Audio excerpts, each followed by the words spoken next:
Ravite Wellness Center, one-stop permanent solution for chronic diseases with integrated treatment. जय जय जय प्रिय भारत जनयित्री దివ్యధాత్రి. చాలా అద్భుతంగా పాడారు మాధవీలత గారు, చాలా బాగా వచ్చింది. నా తల్లి భూమి భారతి గురించి కదండి పాడడం. అవునండి, ఎందుకు తెలంగాణలో మీరు పవర్ లేక రాలేకపోతున్నారు? ఏం చేసినా ఎక్కడ లోపం ఉందంటారు? నాయకత్వ లోపమా, సిద్ధాంత లోపమా, ఏది అంటే హానెస్ట్ గా చెప్పండి. ఎందుకంటే మనం యజ్ఞశాల ముందు కూర్చున్నాము, నిజాలు మాట్లాడుకుందాం. సార్ ఇంప్లిమెంట్ అయినాక తెలంగాణలో బీజేపీ గెలుస్తుంది అంటారు. 2029 100% బీజేపీ ప్రభుత్వం ఇక్కడ ఫామ్ అవుతుంది. ఇప్పుడు Asaduddin Owaisi politics clean politics చేస్తున్నాడా, పొల్యూటెడ్ పాలిటిక్స్ చేస్తున్నాడా మీ దృష్టిలో? నేను ఎప్పుడు జై పాలస్తీన్ అనలేదండి. కొన్ని అసదుద్దీన్ ఏ రోజైనా ఏ కేసు అయినా బ్యారిస్టర్ లాగా ఏదన్నా పోరాడడం చూసారా మీరు రోజు దాకా? చార్మినార్ వైపు మీరు వెళుతూ ఉంటే, ఎయిర్పోర్ట్ వైపు వెళ్తుంటే అన్ని వాళ్ళ షాపులే, వాళ్ళవే ఇవి ఉంటాయి. ఏది మన ఫంక్షన్ హాల్స్ అన్ని వాళ్ళవే ఉంటాయి. వాళ్ళందరినీ చేశారు. ఈడీ రైడ్లు జరిగాయి వాళ్ళ మీద, భయంకరంగా జరిగాయి, ఇంకా జరుగుతాయి.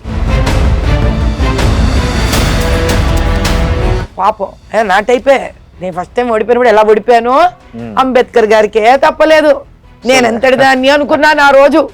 అయ్యా మీ అడుగు జాడల్లోనే ఉన్నాను, మీరు బాధపడకండి, నేను కూడా ఇక్కడే ఉన్నాను, మీ టైప్ లోనే బాధపడుతున్నాను ఇక్కడ. ఎందుకు చెప్తున్నాను ఈ విషయం అంటే, ఒక ఎలక్షన్ వ్యవస్థను కరప్ట్ చెయ్యడం ఆ రోజు నుంచే నాంది. కాదు, బీజేపీని తెలుగు ప్రజలు అర్థం చేసుకోకపోతే అన్నిసార్లు ఎంపీ సీట్లు కూటమి పొత్తులు పెట్టుకున్నప్పుడు అంతా గెలిపించారు కదా. అంటే కాంగ్రెస్ ఈ రోజు దాకా వేసిన వలయం, ఈ వలయంలో తెలుగు రాష్ట్రాలు ఎలా ఇరుక్కున్నాయి, ఎస్పెషల్లీ తెలంగాణ ఎలా ఇరుక్కుంది. ఎన్నికల కమిషనే బాధ్యులు. ఎవరంటే స్టేట్ లెవెల్లో ఉన్న ఎలక్షన్ కమిషన్ బాధ్యులు, సెంట్రల్ ఎలక్షన్ కమిషన్. మరి ఈ స్టేట్ లో పనిచేసే పెద్ద మనుషులు, బ్యూరోక్రాట్స్ 2 నెలల ముందు ఎక్కడ పనిచేశారు, 2 నెలల తర్వాత ఎక్కడ పనిచేశారు? మీరు చూసిన ఒక వరస్ట్ కేస్ స్టడీ ఏదైనా ఉందా, చెప్తారా? చెప్పలేనంత వరస్ట్ అండి. డైలీ ఇంట్రెస్ట్ మీద డబ్బులు నడుస్తాయా? Daily finance ఉంటదిలేండి. చిన్న వ్యాపారాలు పొద్దునిచ్చి సాయంత్రం కనుక ఇవ్వకపోతే ఆడొక్క రోజు చూస్తాడు, 2 రోజులు చూస్తాడండి, 3వ రోజు ఆ ఇంట్లో ఆడపిల్లని తీసుకెళ్ళి పెట్టుకుంటాడు. దమ్ము లేదు ఎవ్వరికి అక్కడ పోవడానికి. పోలీసులు కూడా వాళ్ళని ఏం చేయరండి. నమస్తే, వెల్కమ్ టు ఐడ్రీమ్ మీడియా. నేను మీ రొద్దం శ్రీనివాస్. ఇవాల్టి మన స్పెషల్ గెస్టు ఎవరో కాదు, none other than social media viral star, political sensational star, fiery బ్రాండ్గా అతి కొద్ది కాలంలోనే రాజకీయాల్లో తనదంటూ ఒక బ్రాండ్ క్రియేట్ చేసుకున్న కొంపల్లి మాధవీలత గారు. ఆమె మనతో ఉన్నారు, మాట్లాడదాం మాధవీలత గారితో. నమస్కారం మాధవీలత గారు. నమస్కారం శ్రీనివాస్ గారు.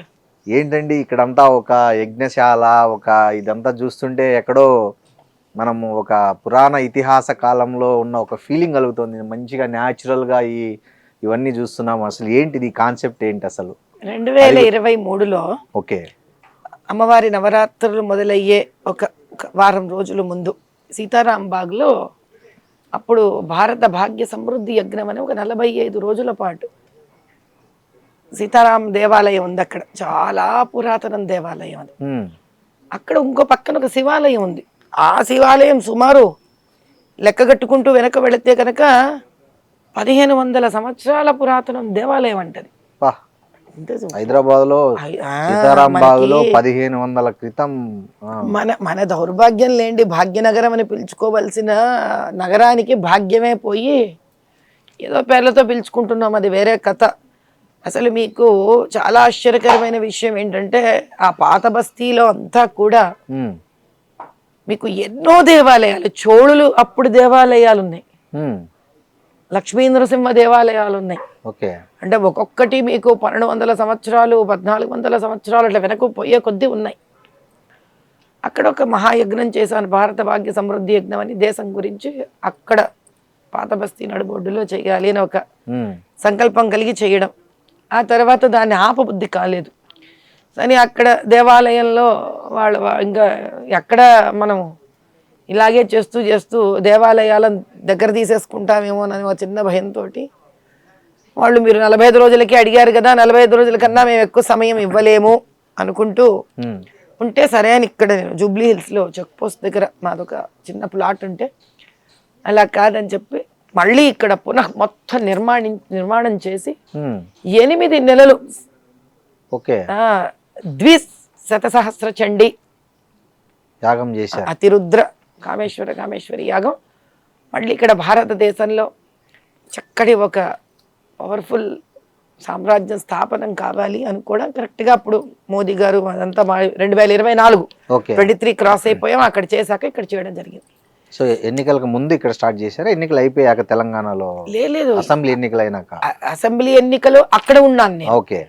అదైన వెంటనే డిసెంబర్ నుంచి ఇక్కడ మొదలు పెట్టేశాం. డిసెంబర్ 2023 నుంచి ఇక్కడ మొదలు పెట్టేశాం. ఓకే. సుమారు జూన్ వరకు చేశాం ఇక్కడ. ఆ తర్వాత ఇంకా అంత చక్కటి ప్రాంగణం, ఇది ప్రశాంతంగా ఉంటుంది. బహుశా మీ యజ్ఞ యాగాలు ఫలించాయేమో. మోడీ గారు మొత్తానికి కూటమి తరఫున మళ్ళీ ప్రధాని అయ్యారు. అమ్మవారి దయందండి. ఇప్పుడు నా లాంటి వాళ్ళు ఎంతో మంది భారతదేశం మొత్తం ఆయన కోసం చేస్తుంటారు కాబట్టి ఆ క్రెడిట్ నేను తీసుకునే వ్యక్తిని కాదు. మహాయజ్ఞంలో నేను ఒక చిన్న సమిధిని అయి ఉండొచ్చు తప్ప, ఇంకా అక్కడి నుంచి సరే ఇంకా అన్ని చోట్ల విజయాన్ని సాధిస్తున్నాం. కానీ తెలంగాణలో మాత్రం అన్యాయం మీద అన్యాయాలు జరుగుతూనే ఉన్నాయి అని. అవునండి. ఎందుకు తెలంగాణలో మీరు పవర్ లేక రాలేకపోతున్నారు? ఏం చేసినా ఎక్కడ లోపం ఉందంటారు? నాయకత్వ లోపమా, సిద్ధాంత లోపమా, ఏది అంటే హానెస్ట్గా చెప్పండి. ఎందుకంటే మనం యజ్ఞశాల ముందు కూర్చున్నాము, నిజాలు మాట్లాడుకుందాం. ఇబ్బంది లేదు. యజ్ఞశాల ముందు కూర్చొని ఎన్ని నిజాలు చెప్పగలమో అన్ని నిజాలే చెప్తాం. ఎందుకంటే శ్రీకృష్ణుడు కూడా అశ్వత్థామ తక్కుంజర వాడాడు కాబట్టి నేను ఫస్ట్ కాదు, నేనే వేరే కాదు.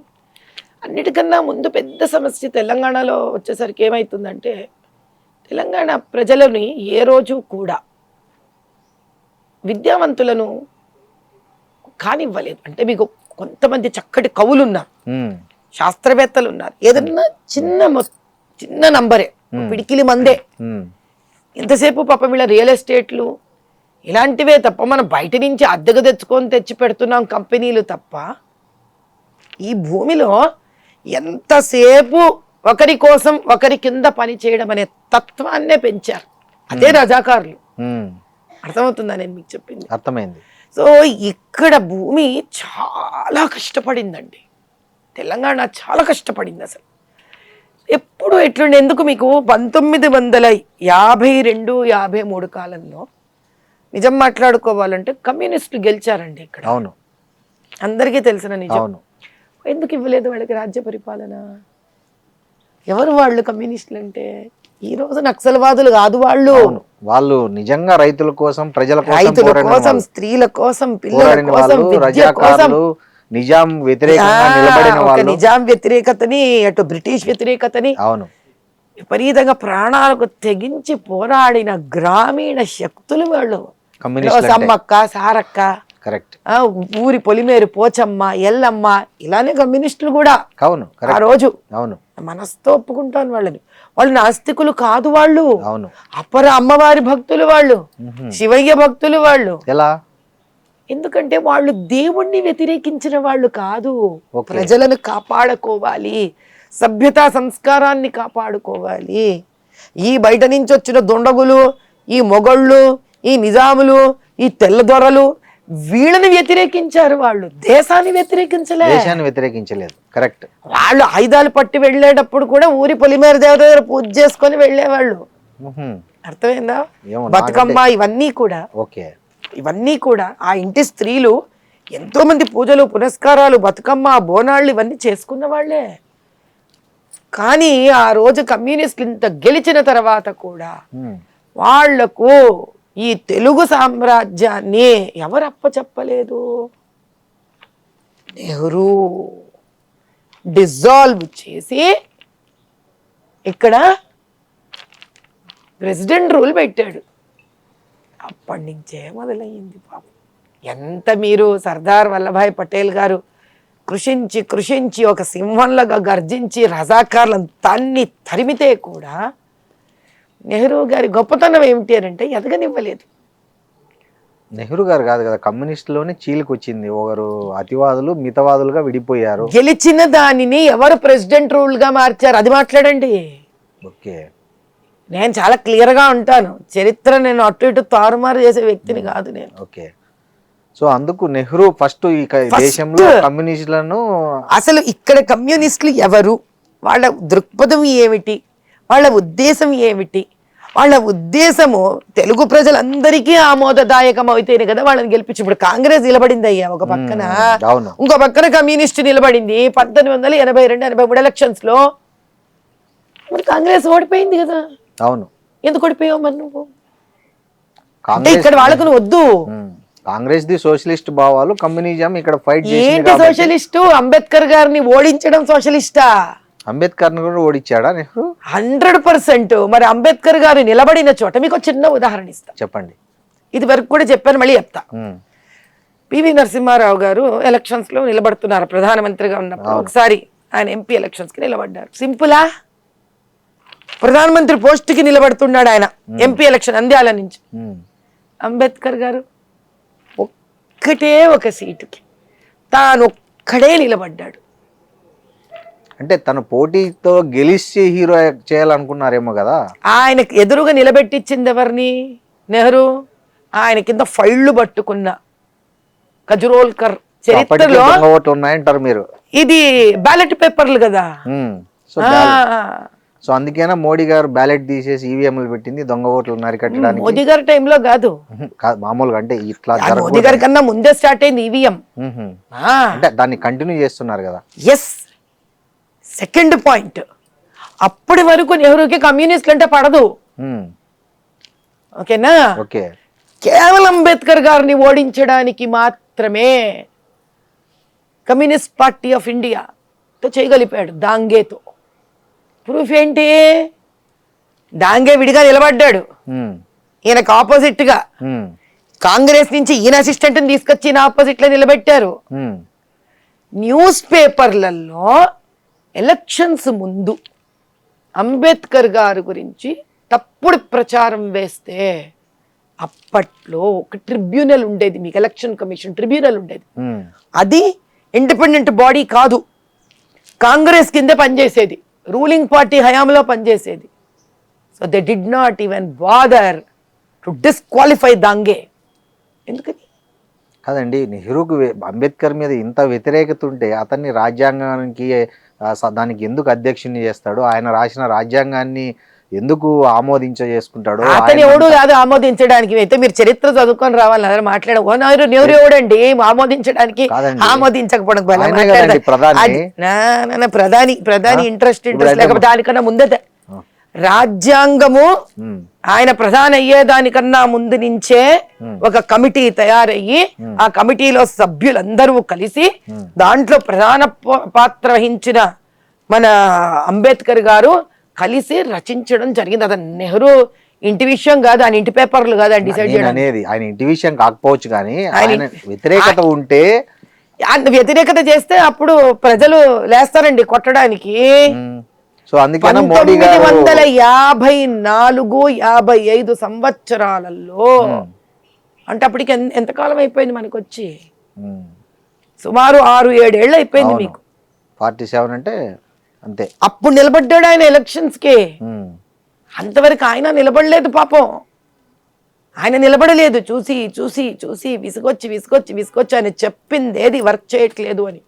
ఆయన లేకుండానే, ఆయన ఒపీనియన్ వినకుండానే ఆయన రిజిగ్నేషన్ ఆమోదం జరిగింది. మీరు టెక్నికల్ గా చూస్తే చాలా చేశాడు ఆ నెహ్రూ. ఓకే. కాబట్టి ఇప్పుడు దాని గురించి మాట్లాడితే మనకు టాపిక్ ఇంకో దిశగా, చరిత్ర మీద ఒక రోజు మనం మాట్లాడుకోవచ్చు కావాలంటే. కరెక్టే. ఇప్పుడు వర్తమాన రాజకీయాల మీద కాబట్టి నేను అనేది ఆ రోజు నుంచి కూడా తెలంగాణలో భారతీయ జనతా పార్టీ ఎందుకు ఎదగలేకపోతుంది అదే చెప్తున్నాను. అప్పటి నుంచి ఒక నెహ్రూ కాంగ్రెస్ పరిపాలనలో స్వచ్ఛంగా ఉన్నది, స్వేచ్ఛగా ఉన్నది, అహింసావాదాన్ని తన వాళ్ళతో చెయ్యని ఒక చక్కటి దృక్పథంతో ఉన్న కమ్యూనిస్ట్ని చంపేశాడు. అక్కడి నుంచి తీవ్రవాదం మొదలైంది. ఓకే. అతివాదులు మితవాదులుగా విడిపోయారు. సో అక్కడి నుంచి మీకు ఏమైంది? కమ్యూనిస్ట్ నుంచి రకరకాల నక్సల్వాదం అని అవును వచ్చిందిలే నార్సిజం అట్టు మొదలైంది. అవును దాన్ని తొక్కేయడమే ఆయన ప్రథమ బాధ్యత. ఎందుకు దేశమంతా అతనికి కాంగ్రెస్ కావడం ఒకటి, అతను వంశం వాళ్ళు పాలించాలనేది రెండు. ఈ రెండు సరే. నెహ్రూ కరెక్ట్, అది కాదు కాదు మీరు వినాలి, దాన్ని తెలియాలంటే మరి ఓపిక ఉండాలి మీకు. పాయింట్ నెంబర్ 2, ఎందుకంటే ఇదే దాంగే who is a leader of Communist Party of India, correct గా 1957 ఎలక్షన్స్ అయిన తర్వాత కాంగ్రెస్ లోకి జంప్ అయ్యి he has become MP and he was minister there. Okay, ఈ కనెక్షన్స్ అన్ని చూసుకోవాలి మీరు.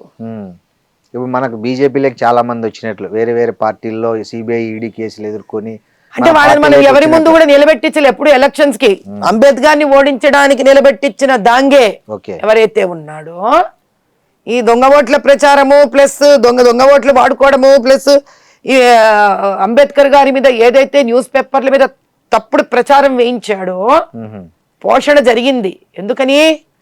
First election petition of India file చేసింది అంబేద్కర్ గారు. ఆయన రాజ్యాంగం చూసి ఆయనే ఆశ్చర్యపోయినాడు. నేను రాసిన రాజ్యాంగమే నన్ను కాపాడుకోలేకపోయింది అని. ఆయన ఎప్పుడైనా BBC ఇంటర్వ్యూ చూడండి, నేను పబ్లిష్ కూడా చేశాను నా ఇన్స్టాగ్రామ్ లో. ఎడ్ల బండిని చూసి బుర్ర ఉపయోగించకుండా దాని వెనక పరిగెత్తి ఓట్లు వేస్తున్నారు అనుకున్నాడు ఆయన. పాపం నా టైపే. నేను ఫస్ట్ టైం ఓడిపోయినప్పుడు ఎలా ఓడిపోయానో అంబేద్కర్ గారికే తప్పలేదు. నేను ఎంతటి దాన్ని అనుకున్నాను ఆ రోజు. అయ్యా మీ అడుగు జాడల్లోనే ఉన్నాను, మీరు బాధపడకండి, నేను కూడా ఇక్కడే ఉన్నాను, మీ టైప్ లోనే బాధపడుతున్నాను ఇక్కడ. ఎందుకు చెప్తున్నాను ఈ విషయం అంటే, ఒక ఎలక్షన్ వ్యవస్థను కరప్ట్ చెయ్యడం ఆ రోజు నుంచే నాంది. First point. పాయింట్ నెంబర్ 2, వాళ్ళకన్నా పవర్ఫుల్ గా ఎవరైనా ఎదుగుతున్నారంటే వాళ్ళని ఆదిలోనే తుంచి వేర్లతో సహా పికిలించి పారేయడం communist in Telugu states. 2, 3 Waqf board సవరణ, ముస్లిం పర్సనల్ లా, ఇలాంటివన్నీ తీసుకొని వచ్చి వాళ్ళ సహాయ సహకారాలతో ఎప్పుడు ఒక ఓట్ బ్యాంక్ని అలా పోషిస్తూ ఉండడం. స్ట్రాటజీ 3. స్ట్రాటజీ 4, వాళ్ళని స్వేచ్ఛావంతులను చేసి వదలడం. ఎవరిని? ముస్లింలనో మైనారిటీలనో కాదు, ఈ ముస్లింలను మైనారిటీలను తొక్కి అణగదొక్కి మతం పేరిట వాళ్ళని హింస పెట్టి భయపెట్టించే ఆ మత పెద్దలు ఎవరైతే మత పెద్దలు ఉంటారో, రాజకీయ పెద్దలు ఉంటారో వాళ్ళని మాత్రమే పోషించడం. అర్థమైంది. సో ఇలా ఎప్పుడైతే ఒక వ్యూహం జరిగిందో, రచనాత్మక వ్యూహం ఎప్పుడైతే జరిగిందో, ఈ వ్యూహంలో అన్నిటికన్నా ప్రథమమైంది, ఇంతకన్నా బలీయమైన కారణం అని తెలుసుకోవాల్సింది ఏంటంటే, ఎంతో మంది దేశవ్యాప్తంగా ఈ అన్ని రాష్ట్రాల నుంచి ఎంతో మంది యోధులు, స్వతంత్ర పోరాటం చేసిన వాళ్ళు, స్వాతంత్ర పోరాట వీరులు దేశం స్వాతంత్రం వచ్చినప్పుడు ఉన్నారు. వీళ్ళ కూటమితో కలిసినదో వచ్చినదే Congress party. So Congress has local stand and stands in every state. అర్థమవుతుందని మీకు చెప్పింది. మీరు ఆంధ్ర తెలంగాణకు వచ్చారనుకోండి, సమైక్య ఆంధ్రాకి వచ్చారనుకోండి, టంటూరి ప్రకాశం పంతులు గారు, ఇక్కడ వాళ్ళు రకరకాల తెలంగాణ నుంచి ఐలమ్మ, ఇలా రకరకాల వేరే వేరే పోరాటం వాళ్ళందరూ వాళ్ళతో ఉన్నారు. మీరు అలా ఇక్కడికి వచ్చారనుకోండి, ఎక్కడ తమిళనాడుకి వచ్చారనుకోండి, అక్కడ పోరాట వీరులు వాళ్ళతో ఉన్నారు. కర్ణాటకకు వచ్చారండి, పోరాట వీరులు వాళ్ళతో ఉన్నారు. అంటే మళ్ళీ కేరళకు వచ్చారు, పోరాట వీరులు వాళ్ళతో ఉన్నారు. So they didn't have language barrier. ఏ కాంగ్రెస్ లో అయితే వాళ్ళు చేరిన తర్వాత అది పేట్రియాటిక్ నేషనలిస్టిక్ గ్రూప్ నుంచి పొలిటికల్ పార్టీగా కన్వర్ట్ అయ్యిందో, వాళ్ళ ఫస్ట్ అడ్వాంటేజ్ ఏంటి?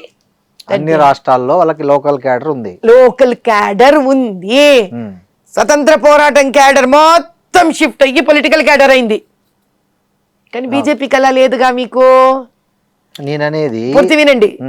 ఇప్పుడు బీజేపీలో ఎవరైతే పెద్ద మనుషులు ఉన్నారో వాళ్ళందరూ హిందీ భాష మాట్లాడేవాళ్ళు. వాళ్ళు ఇక్కడ లోకల్ క్యాడర్ తెచ్చుకొని ఇక్కడ వ్యాపింపజేసి ఇక్కడ అవ్వడానికి ఇట్ టుక్ స్ట్రాటజికల్ టైం.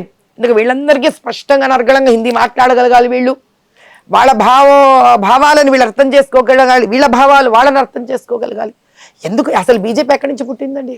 కాదండి, ఇప్పుడు బీజేపీ ఎక్కడి నుంచి పుట్టింది? కాదు, బీజేపీని తెలుగు ప్రజలు అర్థం చేసుకోకపోతే అన్నిసార్లు ఎంపీ సీట్లు కూటమి పొత్తులు పెట్టుకున్నప్పుడు అంతా గెలిపించారు కదా. ఇక్కడ మీకు 3 వచ్చాయి. అంటే కాంగ్రెస్ ఈ రోజు దాకా వేసిన వలయం, ఈ వలయంలో తెలుగు రాష్ట్రాలు ఎలా ఇరుక్కున్నాయి, ఎస్పెషల్లీ తెలంగాణ ఎలా ఇరుక్కుంది. నైజాం సర్కార్లో మీకు ఆంధ్ర బెల్ట్ ఎక్కువ ఇరుక్కోలా. నైజాం సర్కార్లో మీకు తెలంగాణ, నార్త్ కర్ణాటక బార్డర్స్, మహారాష్ట్ర, దక్కన్ భూమి అంటారు దీన్ని. అవును, ఇది ఇరుక్కుంది బాగా.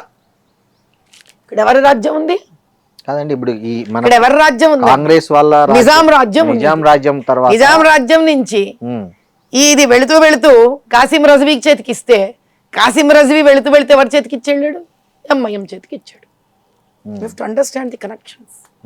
ఇది అంత ఈజీగా మనం ఓ నిమిషంలో తేల్చి అవతల బారేసే విషయం కాదు ఇది. నేను ఏమంటానంటే, వీళ్ళని ఇక్కడ డీప్ రూట్ చేసింది ఎవరు? ఏ రోజు ఎప్పుడూ కూడా నెవరు వేసిన పన్నాగం ఏంటి? మైనారిటీస్ అనుకుంటూ మైనారిటీ అధిపతులని, రాజకీయ అధిపతులని.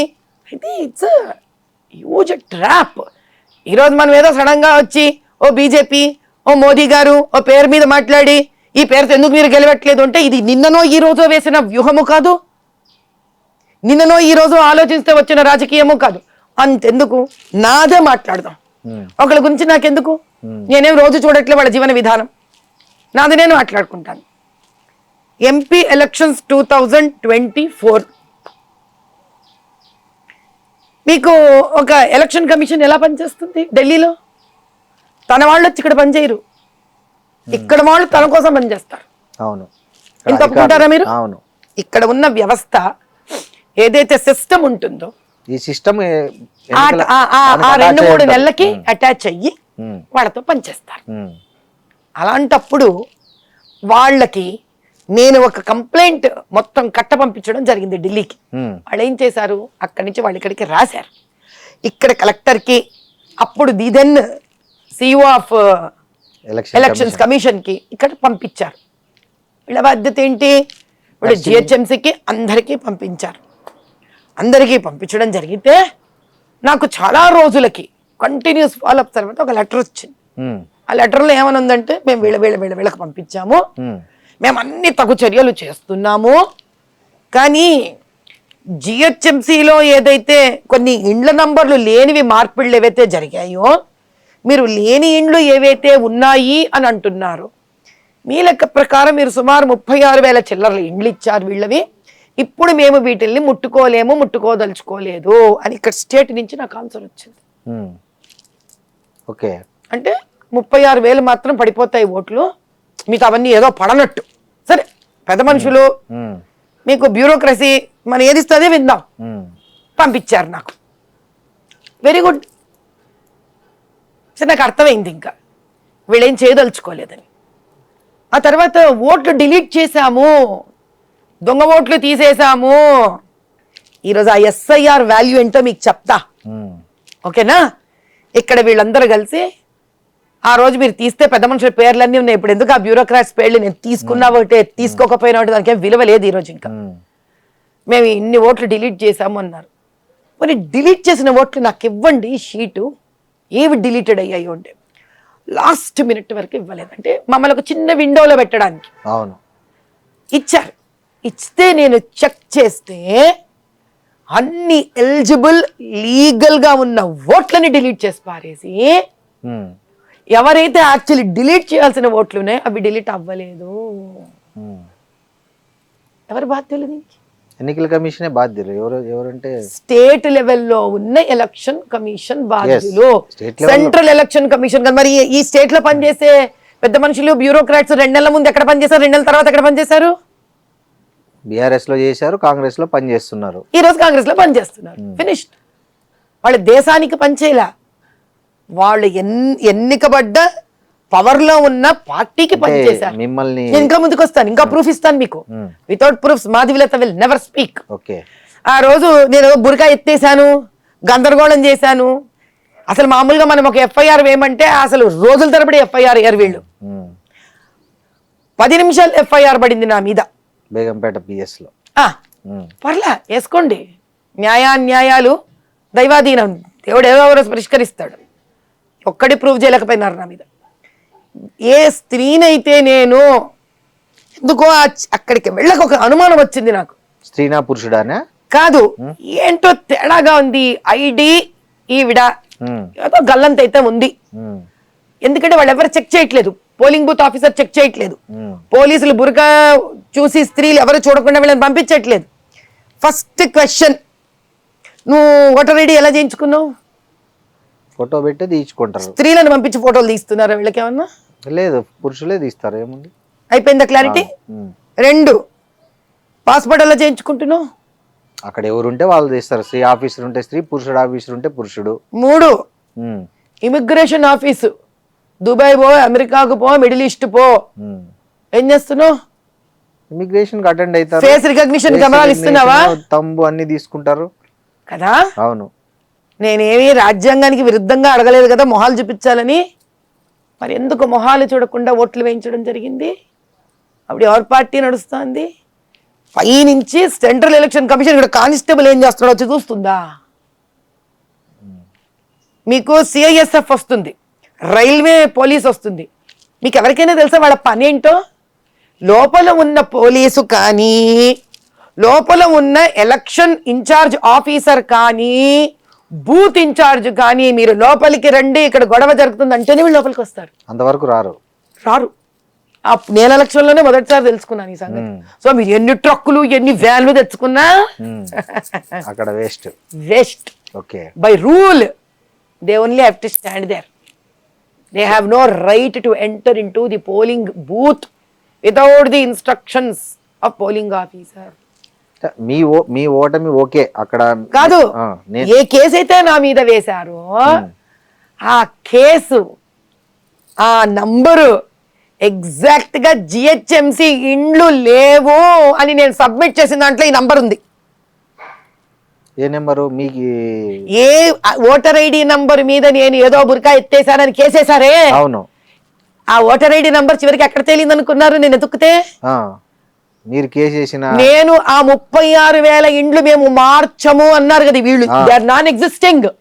ఇల్లు ఉండదు, ఇల్లు నంబర్ ఉండదు, ఏముండదు. ఇల్లు నంబర్ క్రియేట్ అయ్యి జిహెచ్ఎంసీలో పేర్లు తయారైతాయి, అందులోని పేరు ఆవిడ. ఓహో, అంటే ఒక ఇల్లే లేని చోట ఇల్లు తయారు చేసి అభూత కల్పనలాగా, ఏది బాణంలాగా, బాణం లేని బాణం వేసి ఎఫ్ఐఆర్ కూడా వేసేసారు. అవును, కానీ లేని ఇల్లు తయారైన ఇంటికి జిహెచ్ఎంసీ నంబర్ వచ్చి, వచ్చిన ఇంట్లో ప్రజలు వచ్చి, ఓటర్లు వచ్చి, ఆ ఓటర్ ఐడి వేస్తుంటే మీరు చూశాను. బురకా ఎత్తారని నా మీద కేసు వేశారే 295. ఆ కేసు అంటే చూడండి వాళ్ళు ఎంత ఒళ్ళు తెలియకుండా ఉందంటే ఇక్కడ వ్యవస్థ. అయ్యో దొంగ ఓటే, ఈ దొంగ ఓటు మీద కేసు వేస్తున్నామని కూడా లేకుండా ఒళ్ళు తెలియకుండా ఎంఐఎం వాళ్ళు చెప్పడం, వీళ్ళు వెయ్యడం. అంటే ఇక్కడ ప్రజా వాక్కు కానీ ప్రజా హక్కు కానీ లేకుండా కాంగ్రెస్ ప్రభుత్వం కానీ టీఆర్ఎస్ కానీ తెలంగాణ ఎస్పెషలీ అంత బూత్ కబ్జాలు, బూతులు. అంతెందుకండి ఇన్ని మాటలు ఎందుకు మనకి? మన జూబ్లీస్లో రేవంత్ రెడ్డి గారు ఏమన్నారు? పాకిస్తాన్ మాది. మరి ఈయన తల్లిగారు ఊరో, మరి ఈయన అక్కడ పుట్టొచ్చాడో, అమ్మ పుట్టింటికి వెళ్తే మళ్ళీ వాళ్ళు అమ్మ తల్లులు పుట్టింటికి వెళ్తే మమ్మల్ని అక్కడ కని తెస్తారు కదా. అలా మళ్ళీ పాకిస్తాన్ హమారా హే. మీరు తెలియపోతే మళ్ళీ వేసుకోండి క్లిప్పు. ఊరు వాడ వెళ్ళింది ఆ క్లిప్పు.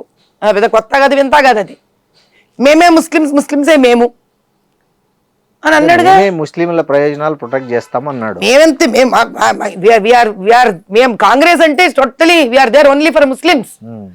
అదా రాజ్యాంగ పరంగా ఒక చీఫ్ మినిస్టర్ చెప్పాల్సిన మాట అదా? సో వీళ్ళందరూ మీ వాళ్ళు, మరి ఎందుకలా ఏడుస్తూ ఆ పసమంద ముస్లింలు ఎందుకు అంత భయంకరంగా దయనీయ స్థితిలో ఉన్నారు? ఆడపిల్లల్ని ఎందుకు దుబాయ్లకు పంపించేసుకుంటున్నారు? ఏ అభివృద్ధులు లేకుండా ఆ తలాప్ కట్ట ఎందుకు అలా ఏడ్చింది? బాలకారాగృహం నిండా ఎందుకు 76% ముస్లిం పిల్లలే ఉన్నారు?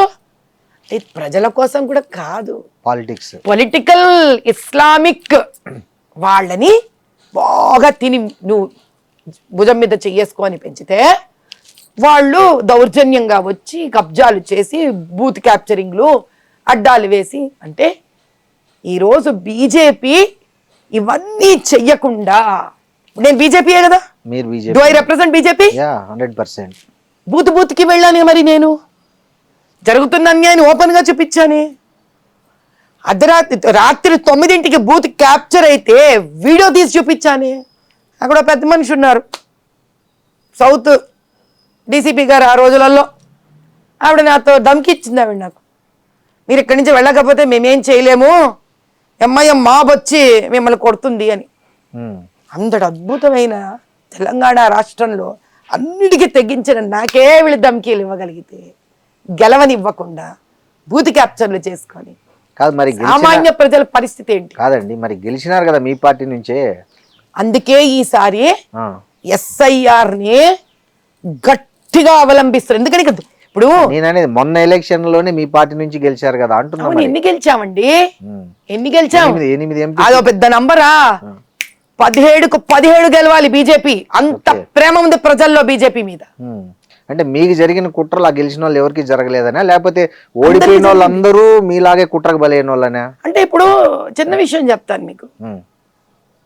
నవీన్ యాదవ్ ఉన్నాడు, ఆ మరదలు కేసేసింది, ప్రజలందరూ ఏడిచారు. వీడు గెలిపించగా వీడు క్యాండిడేట్ వస్తే ఓ పెద్ద ల్యాండ్ కబ్జాదారు, ఒక రౌడీ షీటరు, మా బతుకులు రోడ్డుకి ఎక్కుతాయి బాబు జూబ్లీ హిల్స్ లో, ఆల్రెడీ మామూలు ఇచ్చుకోలేక చచ్చిపోతున్నాము అని. ఇది జగమెరిగిన సత్యం. ఇది ఇలా పెద్ద మహాదేవులతో చెప్పడానికి ఏం లేదు ఇందులో. ఓ చిన్న జొన్న రొట్టె పెట్టుకొని అవ్వ కూడా మామూలు ఇవ్వాలి బాబు, జొన్న రొట్టె కాల్చుకోవాలండి. ఇక కూరగాయల బండి, పళ్ళ బండి చెప్పుకొనే వద్దు. చాలా మంది ఆంధ్ర నుంచి వచ్చిన వలసదారులు 30-40 ఏళ్ల నుంచి వాళ్ళు ఉన్నారు. వాళ్ళు ఒక బోరింగ్ వేసుకోవాలన్నా వాళ్ళు మామూలు ఇచ్చుకోవాలి. అక్కడ కాంగ్రెస్ అంటే కాంగ్రెస్, టీఆర్ఎస్ అంటే టీఆర్ఎస్. వాడుంటే వాడు ఒకడికి ఇచ్చి ఇంకొకడికి అయిపోతే అమ్మో అన్యాయం. అక్కడ సమానత్వం చాలా ఉంటుంది. బోరబండ స్కూల్కి వెళ్ళండి, ఆ పక్కన ఉన్న గవర్నమెంట్ స్కూల్కి వెళ్ళండి, ఆ తెలంగాణ పిల్లలు ఎస్సీలు పాపం ఎస్టీలు ఆర్థికంగా వెనుకబడ్డ వాళ్ళు ఏమున్నాయి ఆ స్కూళ్ళల్లో? పిల్లలు ఎప్పుడు గంజాయి, జర్దాలు, గుట్కాలు, మందు కొట్టడం. పేరుకే జూబ్లీ హిల్స్ కానీ మొత్తం స్లమ్మే కదా, మురికివాడలు, పేదరికము. పేదరికం అంటే ఏమిటి? నో డెవలప్మెంట్ అంటే ఏంటి? వాళ్ళని చదువుకోనివ్వకుండా, నాగరికులుగా మారనివ్వకుండా, రాజకీయ స్వప్రయోజనాల కోసము వాళ్ళ బతుకులు బస్టాండ్లు చేస్తే, తల్లి తండ్రి కూలీ నాలీ చేసుకొని ఆ స్కూళ్ళకు ఫీజులు కట్టుకోవడం, పుస్తకాలు ఇస్తే 7వ తరగతి నుంచి డ్రాప్అవుట్, 8వ తరగతి నుంచి డ్రాప్అవుట్. వీళ్ళందరూ పోయి ఈ కబ్జాదారులు, ఈ గూండాలు వెనక పిల్లలు తిరుగుతూ ఉంటారు. అంటే మన నవీన్ యాదవ్ కూడా దొంగ ఓట్లతో గెలిచాడంటారా? ఎందుకు దానికి పెద్ద విచిత్రం ఏముంది? అజరుద్దీన్కి మైనారిటీ మినిస్టర్ డిక్లేర్ చేశాడు. ఎలా చేస్తారు? ఎలా చేస్తారు అంటే నీకు మైనారిటీ కావాలి, మరి ఎస్సీ ఎస్టీ బీసీలు ఏమవ్వాలి? ఈ బీసీ నినాదం ఏంటి పక్క నుంచి? మరి క్యాండిడేట్ బీసీ కదా, అయితే సరిపోయిందా? క్యాండిడేట్ బీసీ అయ్యి మేము ముస్లింలకు, పాపం ముస్లిం అనకూడదు అంటే పాప సార్ వాళ్ళు ఏదో అన్నట్టుగా భావన ఉంటుంది నాకు. ఎంఐఎంకి ఒక బొందలగట్ట కట్టిస్తా, ఎంఐఎం నవీన్ యాదవ్ ఎంఐఎం నుంచి వచ్చాడుగా, అంతకుముందు పోటీ ఇంకా కాంగ్రెస్ ఎవరు లేరా? కాంగ్రెస్ ఇంకెవరు లేరా? చాలా మంది పోటీ పడ్డారు. కాంగ్రెస్ నుంచి ఎంతమంది రిక్వెస్ట్ చేశారు కదా, అయ్యా మాకు టికెట్ ఇయ్యని. పీజేఆర్ కొడుకున్నాడు, అంజన్ కుమార్ యాదవ్, పెద్ద వాళ్ళు ఉన్నారు, ఏ మాట కామాటికి మంచి రాజకీయ బ్యాక్గ్రౌండ్ పెట్టుకున్న వాళ్ళు ఉన్నారు. మీరు మాకు వాళ్ళకి ఎందుకు ఇవ్వలే? వద్దు, మాకు ఎంఐఎం కావాలి. ఎందుకో 100 మంది గుండాలను సప్లై చేస్తుంది, అది బూత్ క్యాప్చర్లు చేస్తుంది, కబ్జాలు కొడుతుంది, రిగ్గింగులు కొడుతుంది, అయిపోయింది. ఎంతసేపు ఇదే ధోరణి. ఫత్వాలేంటి? ఫత్వాలేంటి మరి? అసలు ఫత్వాకి, రాజ్యాంగానికి, ఎలక్షన్కి కనెక్షన్ ఎట్లా ఉంది? వాళ్ళు ఫత్వా జారీ చేస్తారు. యాంటీ కాన్స్టిట్యూషనల్ కాదా ఇది? How are you allowing? Religion ఎందుకు వస్తోంది ఇక్కడికి?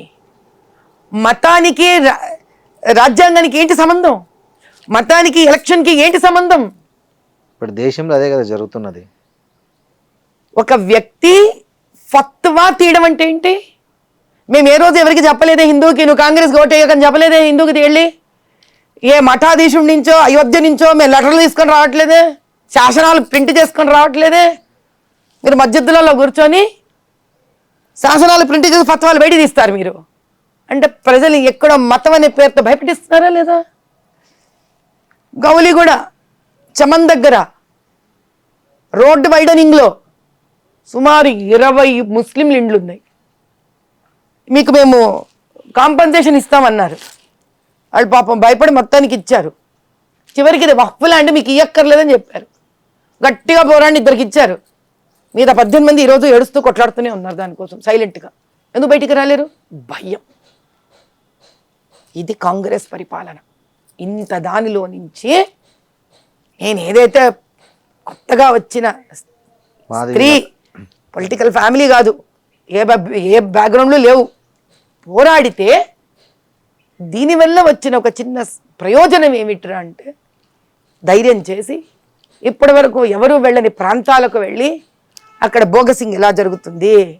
ఇప్పుడు నేను గొడవ పడిన తర్వాతే కదా బీహార్లో వాళ్ళు ఫేస్ మాస్క్ ఉండకూడదు అన్నారు, ఉత్తరప్రదేశ్లో ఫేస్ మాస్క్ ఉండకూడదు అన్నారు, తెలియాలి మాకెవరో అన్నారు. అంటే ఒక ఆలోచన మారింది. మొన్నసారి ఎలక్షన్ కమిషన్ నమ్మింది వీళ్ళని, ఈసారి ఏం చేస్తుంది?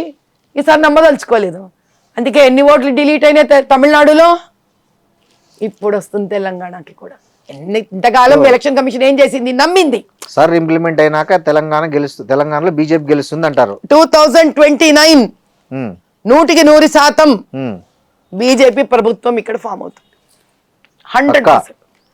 మాధవీలత ఎంపీకి గెలుస్తుందా?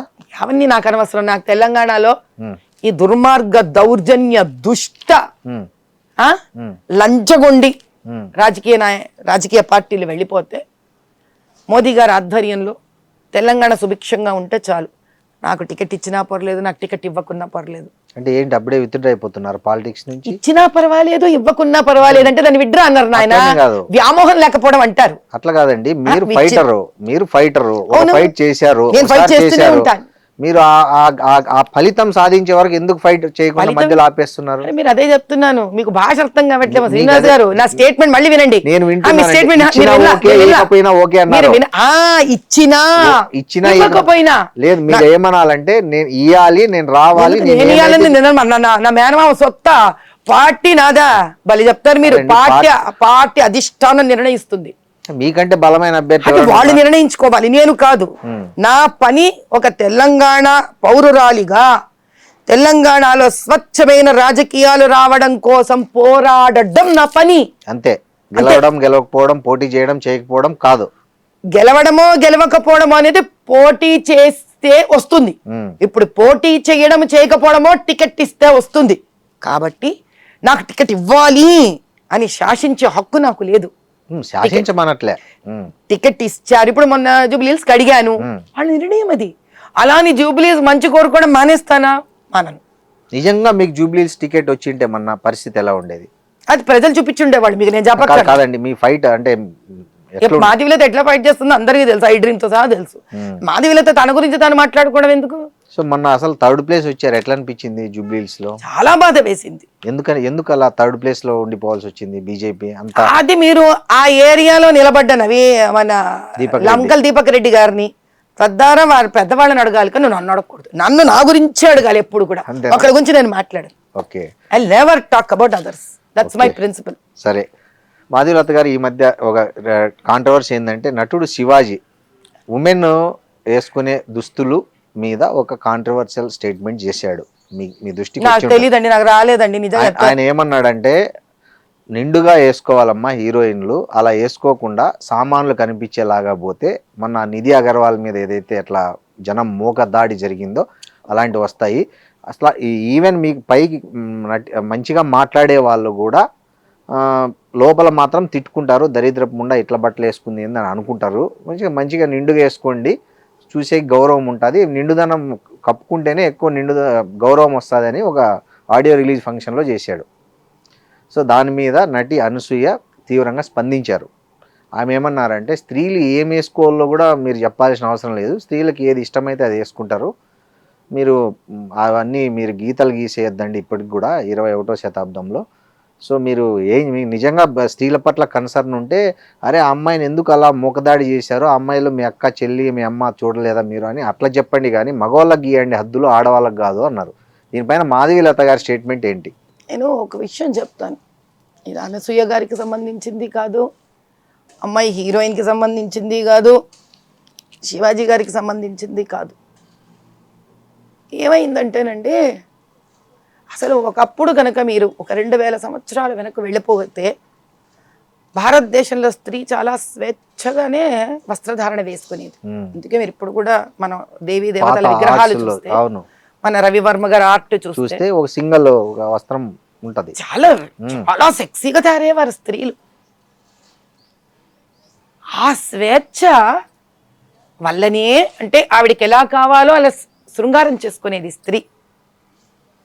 ఎన్నైనా ఉమ్, ఆ స్వేచ్ఛ వల్ల ఆవిడంత స్వేచ్ఛగా ఆలోచించగలుగుతూ ఉండేది. అంటే దీనివల్ల అది వస్తుందా అంటే అలా ఉంటుందా ఉండదా అని కాదు. Freedom is freedom end of the day. ఎన్నైనా కరెక్ట్. నగలు వేసుకునేది, ఆ చక్కటి నడుము వంపులతోటే చక్కగా చీర కట్టేది. చీర అంటే ఇప్పుడు చీర కాదు, యాక్చువల్లీ గోచి తీసి కట్టేది. కరెక్ట్. అంటే మీకు ఆ నడుమంతా కాళ్ళతో సహా అవును, ఒక చక్కటి శిల్పం లాగా అవును. ఉండేది. ఉమ్, కానీ మన దురదృష్టం, ఆవిడ చాలా తెలివైంది. ఆవిడ స్త్రీ, భారతదేశం స్త్రీ విపరీతమైన తెలివి. ఎందుకంటే ఆవిడ ఎవరు అణగ తొక్కలే, ఏ పురుషుడు. అందుకే మనకి అమ్మవారు స్త్రీ, మీరు ఆయుధ పూజ స్త్రీ, చదువు స్త్రీ, డబ్బు స్త్రీ. కడావిడికి ఏడిస్తే కూడా జ్యేష్ఠాలక్ష్మి స్త్రీ, అక్కడ స్త్రీ, భూమి స్త్రీ. భూమి స్త్రీ. ఉమ్, కాబట్టి అన్ని అమ్మవారు స్త్రీయే. మనకి ఏది మన మన జీవితంలో ఉండే లాభ నష్ట సుఖ దుఃఖం అందరూ స్త్రీలే మనకి. ఉమ్, అంటే ఆవిడ లేదా జగత్తు లేదు అన్న ఒక భావన. భారతమాత స్త్రీ. మగవాడు మాత్రం ఆవిడ పంచన ఆవిడ నీడన ఉండి తన పని తాను చేసుకుంటూ స్త్రీకి సహాయంగా ఉంటూ సహకారంగా ఉంటూ ఒక నాణానికి రెండు వైపుల్లాగా రాణించాం మనం. అందుకే భారతదేశాన్ని గోల్డెన్ బర్డ్ అంటే ఆ స్థాయికి ఎదిగిపోయాం. ఉమ్, దీని మీద ప్రపంచానికంతా దృష్టి పడేంత ఎత్తుకు ఎదిగిపోయాం. ఇక్కడ ఒక రాత భారతదేశానికి. ఎందుకంటే ఇది స్త్రీ పురుషులు ఇద్దరూ తెలుసుకోవాల్సిన విషయం. ఇలా మేమే కొట్లాడుకున్నాం అనుకో, ఎక్కడికి దారితీస్తుంది ఆయన, ఇది ఎక్కడికి పోదు. అవును.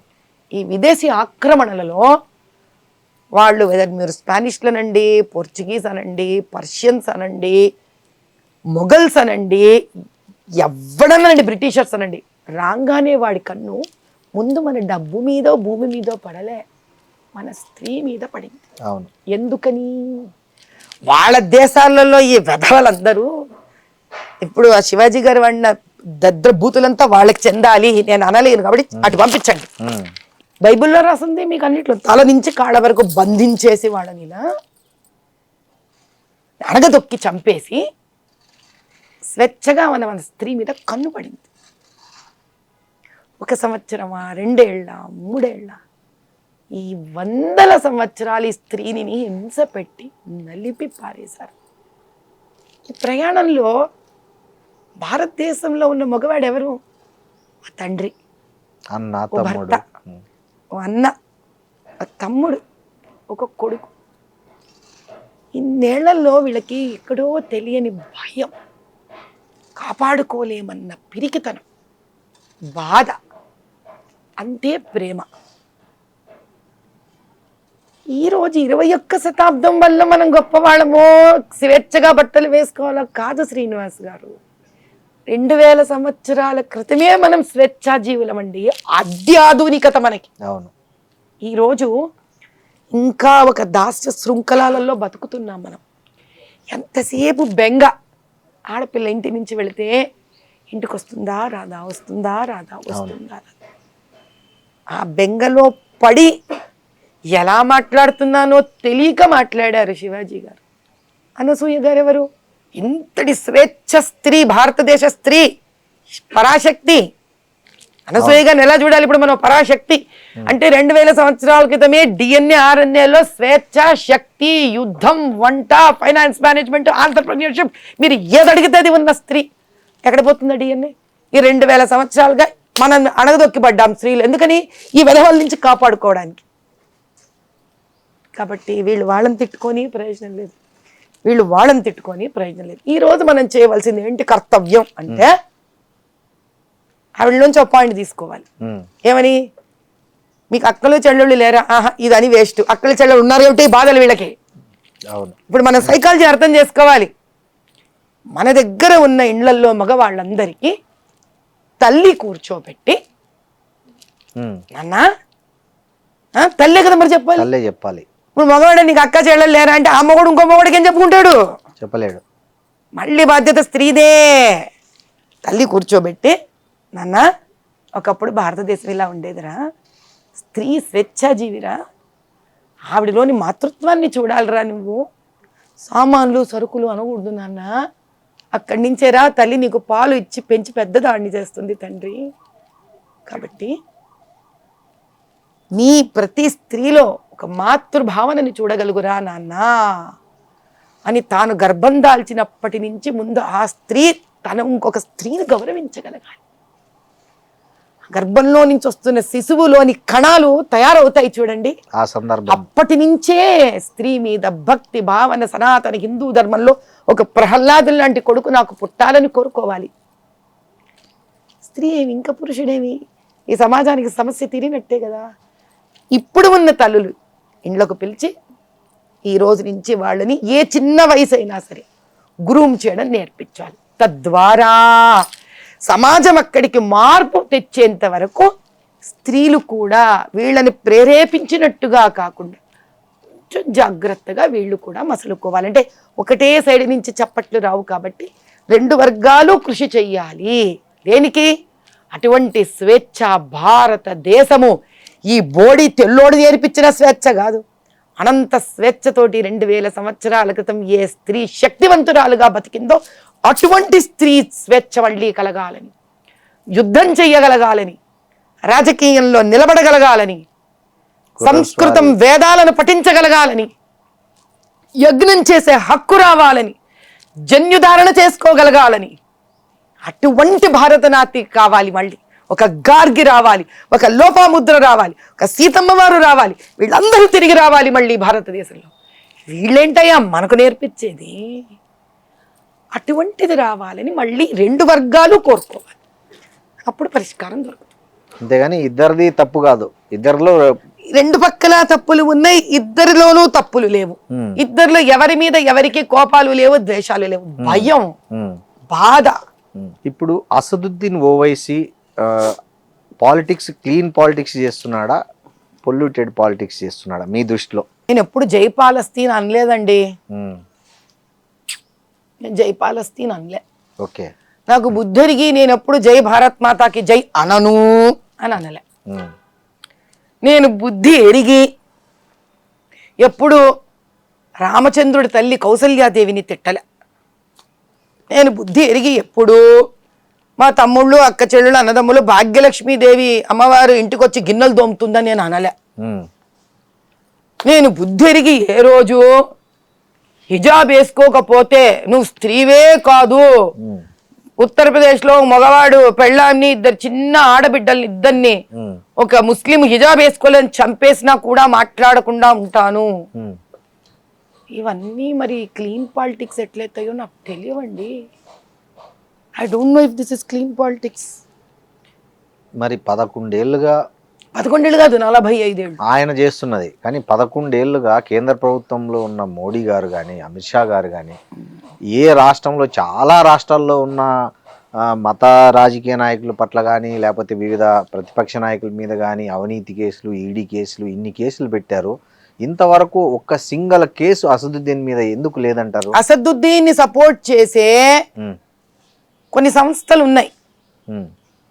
ఏంటంటే అసదుద్దీన్ సపోర్ట్ చేసే కొన్ని సంస్థలు ఉన్నాయి, వాళ్ళందరి మీద కూడా ఈడీ రైడ్లు జరిగాయి. అవునా?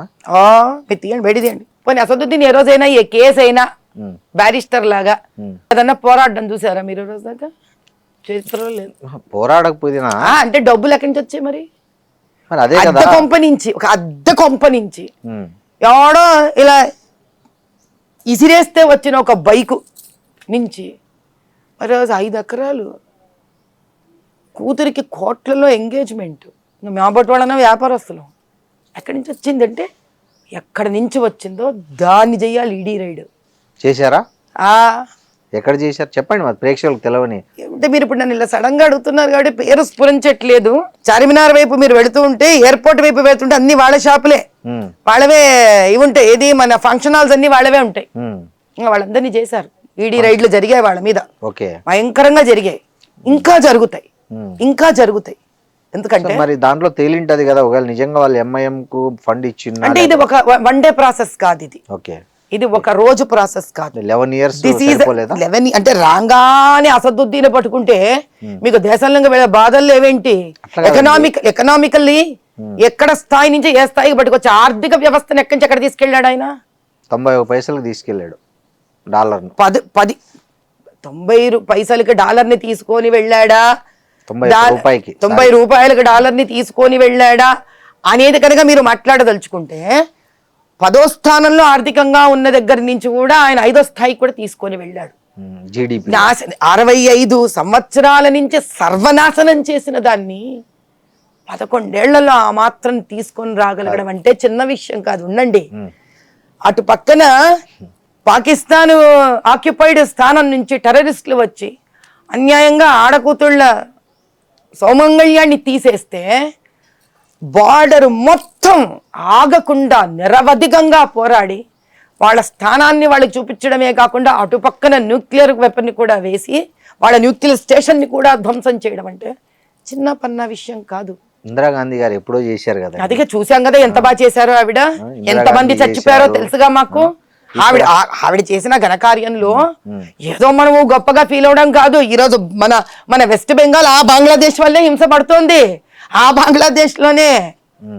బంగ్లాదేశ్ లోనే మనవాడు హిందువు రోడ్డు మీద తగలబడి చచ్చిపోయాడు ఈరోజు. ఆ జార్ఖండ్ అటు పక్కన మీరు వెళ్ళి చూస్తే హృదయ విదారకంగా ఉంటుంది. అంటే ఏడుపు వస్తుంది అక్కడ స్త్రీలు పడే బాధలు. నిజమే గానీ మరి మన ఎందుకు RSS గాని మోడీ గాని బంగ్లాదేశ్ లో హిందువులపై జరుగుతున్న ఇన్ని ఆ ఘోరాల మీద ఎందుకు స్పందించట్లేదు? ఎందుకు అంతర్జాతీయ ఇక్కడ ఎందుకు చేయట్లేదు అంటారు మీరు, దాని తర్వాత ఏమో అక్కడ ఎందుకు చేయట్లేదు అంటారు మీరు. ఒక చిన్న విషయం చెప్తా. మోదీ గారు చాలా కాలం క్రితమే ఆయన పవర్లోకి వచ్చాక రైతులందరినీ కూడా సంరక్షించడానికి కాపాడడానికి కొత్తలోనే ఆయన దాన్ని ప్రైవేటైజ్ చేసి కార్పొరేట్ స్టైల్ పట్టుకొద్దాము, మధ్యలో ఉన్న మిడిల్ మ్యాన్ని తీసేద్దామని చాలా స్వచ్ఛందంగా ముందుకు వచ్చాడు ఆయన. అది కూడా అదానికి ఇద్దామనే మీరు ఇప్పుడు అదానికి ఇవ్వదలుచుకుంటే గనక మీరు రైతులందరూ బాగుపడుతుంటే ఒక అదాని కాకపోతే ఒక సుడానీ పేరు ఉంటుంది. పేర్లో ఏముందండి, భలే చెప్తారు మీరు. రాజీవ్ గాంధీ లాగా బోఫర్స్ ఆయన తీసేసుకోలే కదా, ఏదో తలకాయకి ఇవ్వాలి. ఈ తలకాయో ఆ తలకాయో ఆ తలకాయో ఆ తలకాయో తలకాయని చూస్తారా మీరు? వాళ్ళకి లాభం జరిగిందా లేదా చూస్తారా? బోఫోర్స్ అలా కాదు. ఇటలీకే రాజీవ్ గాంధీ అత్తగారింటికి ఇచ్చుకున్నాడండి. అవన్నీ మాడుకుందాం మనం. మరి అట్లాంటప్పుడు అప్పుడు ఐ డ్రీమ్ కి 1 ఎపిసోడ్ సరిపోదు, నాతోటి ఎపిసోడ్ చేయవలసి వస్తుంది. కాబట్టి విషయం ఇక్కడ ఏమిటి అని అంటే తల మస్తకం కశ్మీర్ ఆర్టికల్ 360 వినండి, ఒకటి కాదు ఇక్కడ రద్దయింది. ట్రిపుల్ తలాక్ ఒకటి కాదు ఇక్కడ రద్దయింది. ఆయన 11 ఏళ్లలో ఒక జీవిత కాలంలో 65 ఏళ్లలో ఏ ప్రధానమంత్రి చేయలేదు, పివి నరసింహారావు గారు తప్ప. అటల్ బిహారీ వాజ్పేయి గారు చాలా చిన్న పాకెట్లో ఉన్నారు, అప్పుడు ఆయన పివి నరసింహారావు గారు సహాయపడ్డారు. వీళ్ళు తప్ప ఎవ్వరూ చెయ్యలేనిది ఆ తూటాలు ఆయన పక్కన పెట్టుకొని ఆయన నిరవధికంగా శ్రమిస్తూ ఉన్నారు. దాని ఫలితమే వస్తున్నారు. Is solving one after the other. ఆయన తల్లిదండ్రులు ఏమి రాజకీయ రంగప్రవేశం ఉన్నవాళ్ళు కాదు. ఒక రాష్ట్రానికి ముఖ్యమంత్రి అవడం వేరు, ప్రధానమంత్రిగా ఆ సీటులో ఒకసారి కాదు, 2 సార్లు కాదు, 3వ కూడా వచ్చి కూర్చొని దాన్ని పరిపాలించగల శక్తిని ఆయన చూపిస్తూనే ఉన్నారు. నేనేమంటానంటే ఇప్పుడు అల్లర్లు జరుగుతుంటే ఒక ఐక్యరాజ్య సమితికో ఒక అంతర్జాతీయ న్యాయస్థానానికో లేకపోతే ఒక దానికి మాట్లాడడం కానీ కనీసం ఒక భరోసా ఇవ్వడం ఎందుకు జరగట్లేదు అంటున్నా నేను. ఇప్పుడు RSS 100 years ఉత్సవాలు జరుగుతున్నాయి, కనీసం అక్కడైనా మాట్లాడాలి. ఏం చేస్తున్నారు మీకేం తెలుసు, నాకేం తెలుసు అండి. ప్రాక్టికల్ మీకు అర్థం కాలే. సంఘము RSS భూమి మీద ఆన్ ఫీల్డ్ ఏం చేస్తుందో తెలియాలంటే ఫస్ట్ మీరు ఒక కెమెరాని తీసుకొని వినండి. RSS ఎప్పుడు బయటకు వచ్చి మాట్లాడలే. RSS ఏ రోజు బయటకు వచ్చి ఏదో దేశభక్తి పరంగా 2 ముక్కలు మాట్లాడతారు తప్ప వాళ్ళు ఏ రోజు రాజకీయ పరంగా మాట్లాడరు. వాళ్ళలో గొప్పతనం ఏం తెలుసా, తనను తానే విశ్లేషించుకునే గొప్పతనం ఉంది RSS కి. ఎవ్వడికి లేని గొప్పతనం RSS సంఘకుంది. పూర్తి వినండి. అనుభూతి తెలపడానికి ఏంటండి? సానుభూతి నోటితో తెలిపితే ఏం చేస్తారండి? చచ్చిన వ్యక్తి ప్రాణం బయటకు వస్తుందా? రాదు. ఢిల్లీలో మొన్న బంగ్లాదేశ్ హై కమిషన్ మీద అటాక్ చేసింది ఎవరండి? ఎవరు విహెచ్పి సంఘు వాళ్ళేనండి చేసింది. ఏ రాజకీయ నాయకుడు ఏం చేయలే, వాళ్ళే చేశారు. అతి పెద్ద దండయాత్ర చేశారు దాని మీద. వాళ్ళు చెయ్యని పని లేదు, వాళ్ళు కాపాడని స్థానం లేదు. ఇది ఎందుకు సమస్య వస్తుందో మీకు చెప్తా. అక్కడ గనక ఏ బంగ్లాదేశీ విద్రోహకారులు హిందువుని కలిస్తే, ఇక్కడ హమాసు పాలెస్టీనియా ఇజ్రాయెల్ గొడవలు జరిగితే అసదుద్దీను ఇజ్రాయెల్ మ్యాప్ వేసి మనుషులను నడిపించడమో, జై పాలెస్టీన్ అన్నాడే, ఏ ఆ వ్యక్తికి హిందూ మీద ఇదే ఇస్లామిక్ కంట్రీస్ అన్యాయం చేస్తుంటే నోరు తగలదా? ఎంతసేపు ఆర్ఎస్ఎస్ విహెచ్పి మోదీ గారు మాట్లాడాలా? ఎందుకు? వీళ్ళకి హిందువులు ఇక్కడ దేశం వాడు కాదా? అక్కడ అన్యాయం జరిగితే హమ్మస్ నీకు కనిపిస్తుందా? ఇక్కడ అన్యాయం నీకు కనిపించట్లేదా? నువ్వు మాట్లాడవా? నీ తమ్ముడు మాట్లాడా? కాంగ్రెస్ మాట్లాడదా? రాహుల్ గాంధీ మాట్లాడా? ఇది కావాలి. ఎంతసేపు ఒక హిందువుని కాపాడుకోవడం మా హిందువుల బాధ్యతేనా? వేరే వేరే దేశాల్లో ఉన్న ముస్లింల కోసం మీరు తట్పడాయించట్లేదు. ఇక్కడ చేస్తున్న ర్యాలీ ఎవరు చేశాడు? ఏం ర్యాలీ? కాదు అసదుద్దీన్ ఏం ర్యాలీ చేశాడు? బయట చెప్పండి ఇప్పుడు మీరు నాకు. కేవలం భారతదేశంలోని ఒక హిందువుకే పట్టింది ఎక్కడ హిందూ హింసపడుతున్నా కాపాడుకోవడానికి. వీళ్ళు మాత్రం ఇక్కడ తిండి తింటూ, ఇక్కడ డబ్బులు సంపాదిస్తూ, ఇక్కడ డబ్బులు స్కాములు చేసుకుంటూ మేరా పాకిస్తాన్ మేరా హే హమారా హే అంటారా? హిందూ తగలబడిపోతే నోరు తెరిచి మాట్లాడరా? వీళ్ళు ఏ రోజైతే మాట్లాడతారో, వీళ్ళు ఏ రోజైతే ఇక్కడ తగలబెడతారో బంగ్లాదేశ్ పఠాన్ని, సోకాల్డ్ కాంగ్రెస్ అండ్ ముస్లింలు, ముస్లిం రాజకీయ నాయకులు, మౌలానాలు, ముల్లాలు, ఆ రోజు భారతదేశం చుట్టూ ఉన్న ముస్లిం రాజ్యాలు కింద నుంచి ఒడుగుతాయి హిందువులు ఏమనాలంటే. అది కోరుకోవాలి మనం. కరెక్ట్, మీరు చెప్పింది కరెక్ట్. అది కోరుకోవాలి మనం. వాళ్ళకు తెలుసు భారతదేశంలో ఉన్న ఈ ముస్లింలు కూడా, ఈ ముస్లింల పైన ఉన్న అధికారపరంగా ఉన్న ముస్లిం రాజకీయ నాయకులు ఈరోజు ఎందుకనలే, बांग्लादेश यहां से तेरे को मैं आवाज भी जा रहा हूं, जय बोलो भारत माता की, उखाड़ के फेंक देंगे अगर तूने मेरे हिंदू को जलाए. ఎందుకనలే అనాలి? రాహుల్ గాంధీ ఎందుకనలే? ప్రియాంక ఎందుకనలే? సోనియా ఎందుకనలే? తమిళనాడులో వాళ్ళు ఎందుకనలే? రేవంత్ రెడ్డి ఎందుకనలే? కేరళలో ఎందుకనలే? వెస్ట్ బెంగాల్ ఎందుకనలే? జార్ఖండ్ ఎందుకనలే? అన్న రోజు భారతదేశం చుట్టుపక్కల ఉన్న ప్రతి కంట్రీ ఒక హిందువుని ముట్టుకోవాలంటే భయపడుతుంది. ఆ మార్పు భారతదేశంలో రావాలి. మేము అందరి కోసం పనిచేస్తామండి. హిందువులు అందరి కోసం పనిచేస్తాం.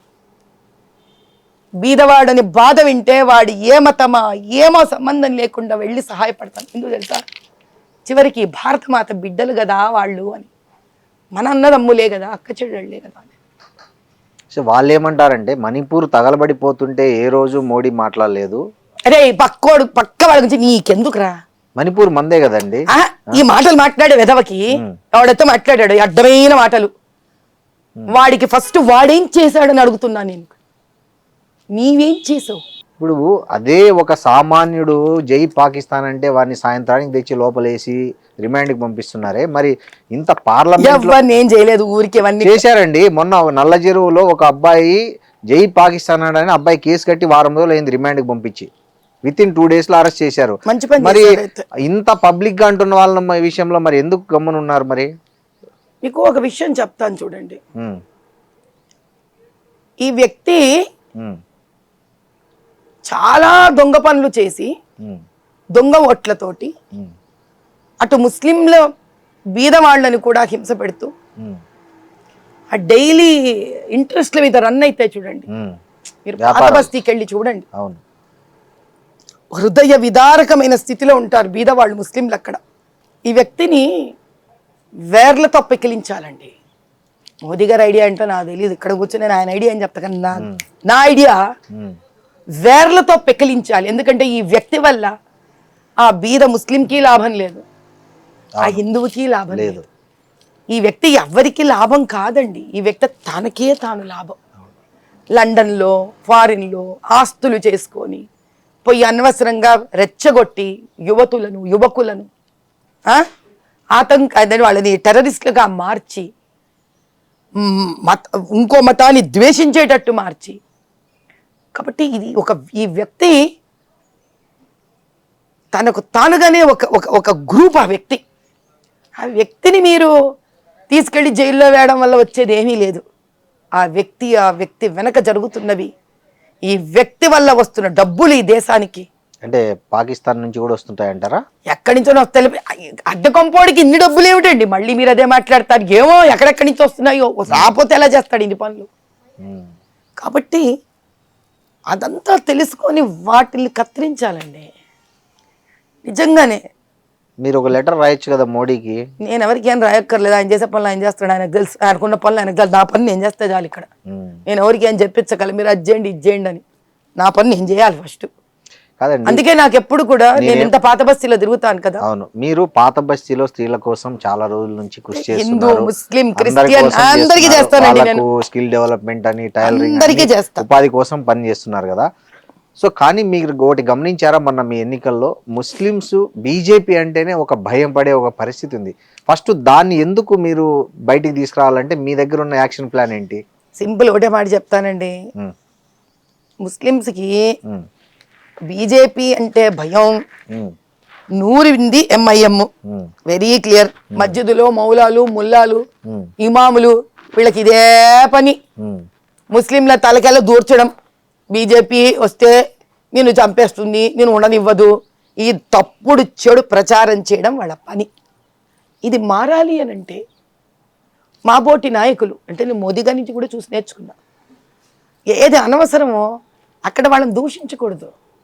ఇప్పుడు నేను నా చారిటబుల్ ట్రస్ట్ ఉంది, నేను క్రిస్టియన్లకు పనిచేస్తాను, స్త్రీకి పనిచేస్తాను. ఆ స్త్రీ క్రిస్టియన్ అయినా హిందువైనా ముస్లిం అయినా ఎవరైనా కానీ బీదరికం, స్త్రీకి బీదరికం ఉండకూడదు, తల్లికి బీదరికం ఉండకూడదు. అవును. ఈరోజు నిజం చెప్పాలంటే ముస్లింలు కూడా మోదీ గారిని చాలా ఇష్టపడతారు. ఎవరో స్వార్థపరులు చేసుకున్నారు దాన్ని. కానీ నేను ప్రాక్టికల్గా నేను గుజరాత్కి వెళ్ళినప్పుడు, అహ్మదాబాద్ తిరిగినప్పుడు టాక్సీ డ్రైవర్ ముస్లిం. అప్పటికి నేను చాలా ఎన్నో ఏళ్ళ క్రితం, దిస్ ఇస్ ప్రాబబ్లీ ఇన్ 2010 అనుకుంటా, 10-11 టైంలో. నాకు ఇష్టం, I like to know politics. అక్కడ ప్రజలు ఏమి భావిస్తున్నారు అని స్టడీ చేశారు. అతను ఐ వాజ్ సర్ప్రైజ్డ్. ఎంత అభిమానంగా మాట్లాడుతున్నాడంటే మోదీ గారి గురించి. ఆయన అన్నాడు, అమ్మా పతంగులు ఇక్కడ ఇది వరకు చేసేదంతా మేము ముస్లింసే పతంగులు చేసేది. అవును, చాలా పెద్ద పతంగుల పండగని ఆయన చాలా దూరం తీసుకెళ్ళాడు. దానివల్ల మా ఎంతో మందికి దాని మీద ఆధారపడిన వాళ్ళకి ఒక సుస్థిరత వచ్చింది, ఒక జీవనాధారం వచ్చింది. కాబట్టి వాళ్ళదేముందండి, తన కోసం బతికే ఎంఐఎం లాంటి వాళ్ళు స్వార్థపరులు. ఈరోజు కేరళలో కమ్యూనిస్టు పార్టీలు లాంటి వాళ్ళు, ఆ వెస్ట్ బెంగాల్లో మమతా బెనర్జీ లాంటి వాళ్ళు, వాళ్ళకి ఏం పోయిందండి? తెలంగాణ బీజేపీ బండి సంజయ్ గారు కూడా ఇట్లాంటి స్టేట్మెంట్స్ ఇస్తుంటారు కదండి. మన జూబ్లీ హిల్స్ ఎన్నికల్లో కూడా టోపీ ఉన్నోనికి టోపీ లేనోనికి మధ్య పోరాటం ఇది అంటే అప్పుడు సామాన్య ముస్లిం కూడా జనరలైజ్ చేయడం కరెక్ట్. నా స్టేట్మెంట్స్ వేరే, మీరు నాది నా వరకే, మీకు ఇది వరకు కూడా చెప్పాను. నేను వేరే వాళ్ళ గురించి వాళ్ళు ఏం మాట్లాడుతున్నట్టు మీరు వాళ్ళతో ఇంటర్వ్యూ చేసుకోండి. ఓకే, నాతోనే మాట్లాడండి. Very simple. నేను అనేది అట్లాంటి స్టేట్మెంట్స్ వల్ల కూడా బీజేపీ అంటే భయం ఏర్పడుతుంది కదా అని ఆ స్టేట్మెంట్ తో బీజేపీకి భయం ఏర్పడుతుంటే ఈ మేరా పాకిస్తాన్ అన్నప్పుడు భయం వేయట్లేదా ముస్లింలకు కూడా? హిందువులకు భయం వేయదా? కాబట్టి ఎందుకంటే ఊరికే ఏదో కోతి మన రొట్టె ముక్కలా తయారవుతుంది. కాబట్టి మీరు మాట్లాడతాం, మళ్ళీ నేను మాట్లాడతాను, టాపిక్ డైవర్ట్ అయిపోతాం. ఓకే, చెప్పండి. బేసిక్ గా ఇక్కడ ఎవరైతే జెన్యున్ గా భారతదేశ పౌరులు ఉన్నారు, ముస్లింల గురించి క్రిస్టియన్ల గురించి, వాళ్ళు ముస్లింలు క్రిస్టియన్ కానీ భారత పౌరులు భయంకరమైన బీదరికాన్ని అనుభవిస్తున్నారు. వాళ్ళని మనం అందరినీ కలుపుకొని మూకమ్మడిగా ముస్లింలు వీళ్ళ వల్ల అవుతుంది అని వాడే ప్రవర్తన వ్యక్తి మోదీ గారు కాదు. ఆయన ఎప్పుడు తన భాషణలో అందరినీ కలిపి ఒక తాటి కింద మాట్లాడారు. ఆయన సమస్యగా తీసుకొని మాట్లాడతారు. అలా ఆయన ఆధ్వర్యంలో, అలా ఆయన వ్యక్తిత్వం చూసే నేను బయటకు వచ్చాను. ఎందుకు నేను అందరికీ సహాయపడతాను. నేను పార్దీవాడ బస్తీకి సహాయపడతాను, నేను మా నాయకు బస్తీకి సహాయపడతాను, ఫలక్నుమాలో ఆ పక్కన బ్రిడ్జ్ కింద ఉండే మా ఎస్సీ బస్తీకి సహాయపడతాను, నేను మా కార్వాన్ దగ్గర ఉండే జియాగూడ బస్తీకి సహాయపడతాను. అందరూ నా వాళ్ళే. నాకు ఒక బాధ్యత ఇచ్చాక వీళ్ళందరూ నా వాళ్ళే. బాధ్యత ఇవ్వకముందే అందరితో కలిసి పనిచేశాను. ఒక సమైక్యతా భావాన్ని పెంపొందించేయడానికి చెడపడంకి ఎంతసేపు అండి చెప్పండి. ఒక పాలంతా పాడడానికి ఒక్క విషబిందువు చాలు. కానీ అది చక్కటి పరమాన్నం అవ్వాలంటే 2 గంటలు వండాలి. ఒక చక్కటి పరమాన్నం అవ్వాలంటే ఆ బెల్లం విరగకుండా పాలు అంత ఈజీ కాదు. కాబట్టి విరగకుండా చక్కటి పరమాన్నం తయారయ్యే భారతదేశం చేయాలనే ప్రయత్నంలో ఆయన ఉన్నారు. అటువంటి తెలంగాణ చేయాలనే ప్రయత్నంలో నేనున్నాను. కాబట్టి అది ఓవర్ నైటో టకటక అవ్వదు కాదండి. మీరు చాలా గట్టి ఫైట్ ఇచ్చారు. అంటే ఎవరు ఊహించలే మీరు అంత గట్టిగా ఫైట్ ఇస్తారని. బహుశా నాకు తెలిసి అసదుద్దీన్ కూడా ఊహించున్నాడు. మీకు తెలుసు అప్పుడు మీకు జరిగిన వెన్నుపోట్లు మీకు తెలిసి ఉంటాయి. దొంగ ఓట్లే పక్కన పెడితే వెన్నుపోట్ల గురించి కూడా మీరు మాట్లాడాల్సి వస్తే ఏం మాట్లాడతారు? వెన్నుపోట్లు లేని ఒక రంగం ఏదుందో చెప్పండి నాకు చూద్దాం. సరే మీ వరకు చెప్పండి. అన్ని జర్నలిజంలో ఉందా? అన్నిట్లో ఉన్నాయండి వెన్నుపోట్లు. అన్నిటికీ సిద్ధపడే ముందుకు రావాలి. ఎవడైనా వెనక నుంచి పోడ్చేవాడి గురించి ఆలోచిస్తారు వ్యక్తి నేను కాదండి. ముందుకు ఎలా వెళ్ళగలనా ఆలోచించే వ్యక్తిని. మొన్నసారి తక్కువ మంది వెన్నుపోటు పొడిచిండే, ఇప్పుడు ఇంకా ఎక్కువ మంది వచ్చి పొడుచుకోండి. రెడీ బస్తమే సవాల్. నన్ను పొడిచేవాడు నా వెనక నుంచి నిలబడి పొడుస్తున్నాడండి. వాడి జీవితం వెనక నిలబడ్డానికి అయిపోలే శ్రీనివాస్ గారు. నేను ముందుకు వెళ్లే మనిషినండి. నేను ఉదయించే సూర్యుడిని. వాళ్ళు వెనక నుంచి పొడిచే అస్తమించే అమావాస్య చంద్రుడు లాంటి వాళ్ళు. ఒకళ్ళు కాకపోతే 10 తృప్తి రాలేదా 100 మంది ధరవండి, రాలేదా 1000 మంది ధరవండి. మీలాంటి వాడు మాది వీళ్ళతను ఆపలేరు. అంటే కాంగ్రెస్ పార్టీ లాంటి పాతుకుపోయినా కానీ బీఆర్ఎస్ లాంటి పార్టీలను గట్టిగా బుద్ధి చెప్పాలన్నా లేదా క్యాడర్ను బాగా మంచిగా మొబిలైజ్ చేయాలన్నా మీలాంటి వాళ్ళు కావాలి. సరే, సో ఆ అవకాశం ఇస్తే మీరు తీసుకోవడానికి రెడీనా? మీకు అర్థం కావట్లేదు. అవకాశం ఇస్తే ఓల్డ్ సిటీలో పోయే పోరాడిన మనిషినండి నేను. ఎక్కడ తగ్గానా ఇంటి నేను అవకాశం ఇచ్చినప్పుడు. సో రెడీ బీజేపీ పగ్గాలు ఇస్తే తెలంగాణకి న్యాయం జరగడం కోసం, తెలంగాణ అభివృద్ధి చెందడం కోసం, ఇప్పటికైనా తెలంగాణకు పట్టిన దరిద్రం వదలడం కోసం నాకు పార్టీ ఏ బాధ్యత ఇచ్చినా శిరస వహిస్తాను. నేను ఆనందంగా చేస్తాను, సంతోషంగా చేస్తాను. పదవిలో ఎంత పెద్దదా చిన్నదా కాదండి, చేసే మనసు పెద్దదై ఉండాలి నాన్న ప్రజల కోసం. మొన్న మోడీ గారు ఎంపీలతో మాట అన్నారని చూసాం, మీరు కూడా చూసింటారు. మీరు సరిగా పర్ఫామ్ చేయట్లేదు, తెలంగాణలో ఇంత చేస్తున్నా కూడా మనం పవర్లోకి రాలేకపోతున్నాము అని. సో దీన్ని ఎట్లా తీసుకోవాలి బీజేపీ క్యాడర్? ఎట్లా తీసుకోవాలి ఏంటంటే భలే చెప్తారు. ఇప్పుడు పెద్ద మనిషి మా పెద్దన్న ఆయన, మా అధిపతి ఒక మాట అంటే దాన్ని వినాలి, దానిలో తప్పులు తెలుసుకోవాలి, ఐకమత్యంగా కలిసి ఉండాలి. ఆయన చెప్పిన మాట విని మార్పులు చేర్పులు చేసుకోవాలి. అలా పెద్ద విచిత్రం ఏముంది విషయం. ఐకమత్యం సాధ్యమేనా తెలంగాణ బీజేపీలో? ఐకమత్యం సాధ్యం కాకుండానే రజాకార్లను తరిమి కొట్టారా? ఎప్పుడైనా మీకు మాట చెప్తానయ్యా శ్రీనివాస్ గారు, ఐకమత్యం అనేది ఒక అవసరం లాంటిది. అవసరం కరెక్ట్, పూర్తి చెప్పనివ్వండి. ఐకమత్యం అనేది ఒక అవసరం లాంటిది. భారతదేశాన్ని బ్రిటిషర్ దాస్య శృంఖలాల నుంచి విడిపించుకోవడానికి ఇన్ని భాషలు, ఇన్ని మతాలు, ఏంటి జిన్నా నెహ్రూ టైప్లోనే కలిసి పనిచేసిన దేశం ఇది. అవును. కాబట్టి నాయకులకు కూడా ఇంకా తప్పదు, మాకు ఇంత ప్రేమించే ప్రజల కోసం మేము ఒకటవ్వవలసినదే, లేకపోతే మా ఉనికే ఎగిరిపోతుందేమో. ఓపెన్ మాట్లాడే వ్యక్తిని. కరెక్ట్. అవసరం ఎంతటిది, అవసరం వచ్చిన రోజు అట్లే ప్రజలు కూడా, అరే చివరికి మోదీ గారు కదరా అక్కడి నుంచి రాజ్యం వేయలేదు మనని, మనం ఆయన కోసం ఓటు వేసుకోవాల్సిందే, బీజేపీని గెలిపించుకొని తీరవలసిందే. మన వంతు ప్రయత్నం మనం కూడా సుస్థిరంగా చేద్దాం.